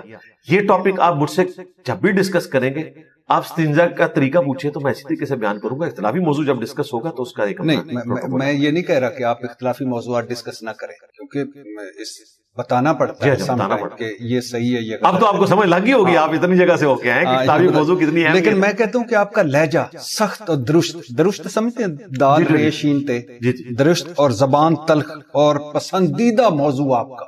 اس وقت آپ کے چہرے پہ ایک زندگی کیسے ایسے لہریں دوڑتی ہیں جب آپ اختلافی موضوع پہ آتے ہیں، کسی کو کہ تمہارا یہ غلط، تمہارا یہ غلط، تمہارا یہ غلط۔ تو یہ نیچرل سٹائل ہے۔ نہیں، آپ نے کچھ سیکھا نہیں کہ تھوڑا سا دھیما ہونا چاہیے، تھوڑا سا؟ آپ نے ابھی مجھے کہا کہ حضرت علی علیہ السلام نے جنگ میں بھی کہا کہ نہیں، گالی گلوچ نہ کسی کو، علمی طور پر آپ بات علمی کر رہے ہوتے ہیں لیکن اگلے کو یوں لگ رہی ہوتی ہے جیسے سینے میں تیروں کی۔ جی میں اس کا جواب دیتا ہوں۔ پہلی بات ہے کہ یہ میرا سوال نہیں ہے، یہ مجھ سے کہا کہ جب بھی آپ نے مرزا صاحب کے پاس دوبارہ جانا ہے، دیکھیں پہلی بات یہ ہے کہ مولانا طارق جمیل صاحب نے بھی مجھ سے یہی بات کی، تو میں نے اس وقت انہیں سمجھایا لیکن انہیں سمجھ نہیں آئی. پھر جب ان پہ مشکل وقت آیا پھر انہیں سمجھ آئی.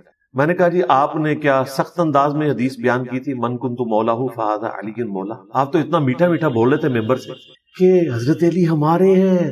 جو شیعہ مولا علی کہتے ہیں تو بالکل ٹھیک کہتے ہیں. جب ہم عثمان کو غنی, ابو بکر کو صدیق اور عمر کو فاروق کہتے ہیں تو ہم علی کو مولا علی کیوں نہ کہیں. تو قتل کی دھمکیاں ملی ہیں طارق جمیل صاحب. پتہ کس بات پہ؟ کہ سچ بات تھی لیکن اقرار تو نہیں کرنا چاہیے تھا. تو طارق جمیل صاحب نے تو کوئی سخت رویہ استعمال نہیں کیا تھا, اس کے باوجود ان کو قتل کی دھمکیاں ملی ہارڈ لائنرز کی طرف سے. پھر طارق جمیل صاحب کو بات سمجھ آ گئی کہ جب آپ ایسی بات کریں جس سے کسی کے مفادات کے اوپر ضرب پڑے اور سینسر کرتے ہوئے کسی کی دم پر پاؤں پڑے. یہ میں نے بعد میں بات کی, پہلے والی بات وہ بات میں نے اس لیے کر دی کہ میرے بھی کچھ چاہنے والے ہیں جو وہی جملہ سننا چاہتے ہیں. تو پھر وہ یہ نہیں دیکھتا کہ انداز کیا ہے. باقی آپ کی بات ہم نے یعنی رکھی ہوئی ہے اپنے پاس اور آج ہم نے اس چیز کا اظہار کیا. لیکن میں ایک اور بات کروں, یہ کیا بات ہے کہ اختلافی موضوع اور اتنے پیشن کے ساتھ ایک بندہ بیان کرے اور دنیا اس کی بات کو سنتی ہے, اور جو میٹھے انداز میں بیان کرتا ہے اس کی بات کے اوپر اس کے اپنے ماننے والے خلاف ہوتے ہیں لیکن بات اس کی اس طریقے سے چلتی نہیں. اگر اس انداز کا نقصان مجھے کوئی ہوتا نا تو یہ ہونا چاہیے تھا کہ لوگ مجھے سنتے ہی نا. سب سے زیادہ اس وقت, یہ میں تکبر کے طور پہ نہیں کہہ رہا, میں یعنی آپ کہہ دیں تحدیث نعمت, اس وقت پلانٹ ارتھ پہ جتنے اسلامک سپیکرز ہیں ان میں سب سے زیادہ ویورشپ ہماری ہے. ہم سے آدھی بھی کسی کی نہیں ہے, 1/4 بھی کسی کی نہیں ہے, سوائے اس کے کہ کوئی ہماری تصویر ساتھ لگا لے. اور اس کے لیے آپ پریکٹیکلی جا کے آفیشیل چینل آپ وزٹ کر سکتے ہیں. پاکستان میں سب سے زیادہ سبسکرائبر طارق جمیل صاحب کے 8.8 ملین, ایوریج ویورشپ ان کی 15 سے 20 ہزار ہے. اس کے بعد پاکستان میں مفتی طارق مسعود صاحب 4.9, ایوریج ویورشپ ان کی 2 سے 3 ہزار ہے. اس کے بعد ڈاکٹر ذاکر نائک, ان کی بھی آلموسٹ اتنا ہی ہے 4.5 کے قریب, اور ان کی ایوریج ویورشپ جو ہے وہ 500 سے 1000 کے درمیان ہے, ہزاروں میں بھی نہیں ہے. مفتی بینک 1000 کے انڈر ہے, 5 ملین سے زیادہ سبسکرائبر ہے. نعمان علی خان آلموسٹ کوئی 3 ملین کے قریب ان کے سبسکرائبر ہیں, ایوریج ویورشپ ان کی 10 سے 12 ہزار ہے. ہماری الحمدللہ جو بھی اسپیشل ویڈیو میری ریکارڈ ہوتی ہے 1.5, 2 لاکھ, 3 لاکھ, اور پھر وقت کے ساتھ ساتھ جب وہ اسپیشل ٹاپک ہوتا ہے, آپ یہ میری کربلا کے اوپر 72 سوالات جب ریکارڈ ہوئی تھی اس وقت تو 50-60 ہزار لوگوں نے دیکھی تھی 2019 میں, آج 1 ملین سے اوپر ہے. جب میں نے نماز کا پریکٹیکل ریکارڈ کروایا اس وقت تو وہ دیکھی تھی 60-70 ہزار لوگوں نے, آج سے آلموسٹ کوئی 6 سال پہلے. آج وہ تقریباً 4 ملین کراس کر چکا ہے. تو وہ پرانا بھی نہیں ہوتا کلپ اور چلتا جاتا ہے.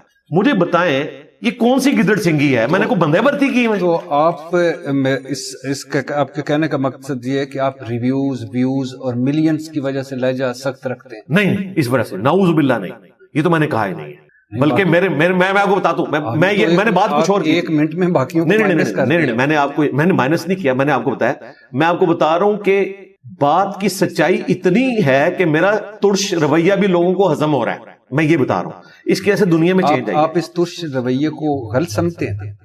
نہیں, میں بالکل غلط نہیں سمجھتا, میں گالی گلوچ کو غلط سمجھتا. نہیں, آپ ایک بات جو محبت سے کی جا سکتی, بہتر طریقے سے کی جا سکتی. تو اب میں کر رہا ہوں نا جی, آپ کے ساتھ کی ہے میں نے ریکارڈنگ, اور اس سے پہلے میرے کچھ ایسے بھی ریکارڈ ہیں پروگرام. اس میں ایک سوال بھی میں ایسا ڈالتا ہوں. چلیں آپ ڈالیں. نہیں, میں نہیں چلیں, میں یہ بڑی اچھی بات ہوگی. بھٹی صاحب آپ میری دھوم پہ پاؤں رکھیں اور مجھے آپ یہ کہہ دیں کہ میں نے اس کو پیارے انداز میں بیان کرنا ہے, میں آپ کو کر کے بتاؤں گا, لیکن وہ آپ کے لیے. اس کی وجہ سے کسی کی اصلاح ہوتی ہے نہیں ہوتی ہے وہ آپ کے کھاتے میں. آپ کر کے دیکھیں, دین کے اوپر سوال کر کے دیکھیں, میرے اوپر کوئی اعتراض کر کے دیکھیں. میں آپ کو بتاؤں, میرے پاس جب آپ آئے تھے آپ نے ذرا یہ کیمرے میں ایمانداری سے بتانا ہے, لوگوں کو پتہ بھی چل جائے. میں نے تو بتا دیا یہ راز. آپ نے مجھ سے یہ ڈسکس کیا تھا کہ میں رمضان کے مسائل ڈسکس کرنے آ رہا ہوں, یہی کر. جی, مجھے تو پتہ ہی نہیں تھا آپ T20 کھیلنے آ رہے ہیں. باقی سب نے تیاری کی ہوئی تھی, مجھے تو نہیں پتا تھا. میرے تو آسان خطا ہو گیا نا جب آپ نے وہ سوال شروع کیا. میں نے کہا یہ بندہ میرے ساتھ کیا کر رہا ہے, لیکن میں نے اپنے جذبات پہ قابو رکھا اور میں نے کہا آپ نے کیا رکھا, جذبات پہ قابو رکھا. تیاری کر کے آؤ, فوراً تیاری کر کے آؤ. وہ تو ایک جملہ ہے نا بیچ میں, جواب تو میں نے سارے دیے نا. کیا جب آپ لاجیکلی آپ سمجھتے تھے نا کہ کوئی میں 19-20 ہو رہا ہوں تو آپ مجھے اٹھا کے باہر پھینک دیتے. نہیں, اپنے نہیں اٹھا کے باہر پھینکنا وہ بڑی بات ہوتی ہے. لوگوں کو بتاتے تھے کہ یہ بغیر تیاری کیا ہے. وہ اس لیے نیچے لوگوں کے کمنٹس بھی پڑھ لیں. اچھا, اس کا فائدہ ہوا. کمنٹس کن کے تھے؟ آپ کے چاہنے والوں. چلے, آپ کا بھی کچھ چاہنے والا ہے تو بتا دیں. آپ کے چاہنے والوں نے اپنے پولیٹیکل لیڈر کی محبت میں صرف آپ کے سوال رکھے اور کہا جی دیکھو انجینئر کے ساتھ کیا ہوئی. یعنی انہوں نے آسٹریلیا کی 434 والی اننگ دکھائی, ساؤتھ افریقہ کی دیکھی نہیں تھی, اس کے بعد وہ پھر وائرل ہو. اچھا میں آپ کو بتا رہا ہوں کہ میں تو ایکسپیکٹ نہیں کر رہا تھا, لیکن میں اس ٹاپک کے اوپر چونکہ آلریڈی اپنے اوپر الزامات کے جوابات دیتا رہتا ہوں, پھر میں نے اپنے آپ کو ذہنی طور پہ تیار کیا. باقی لوگوں نے تیاری بھی کی ہوئی تھی, انہوں نے میری پوڈ کاسٹ دیکھی تھی, انہیں پتا تھا کہ ان کے ساتھ کیا ہونا ہے. اور بلکہ کراچی کے ایک مفتی صاحب نے تو بڑی اچھی بات کی کہ جسے اس کے گناہوں کی سزا دینی ہے تو بھٹی صاحب کے سامنے بٹھا دو. میں نے کہا بالکل یہ بات آپ نے ٹھیک کی ہے, اور کافی سارے لوگوں کو ان کے گناہوں کی سزا ملی ہے, سوائے اس کے کہ جو جیل میں بیٹھا ہوا.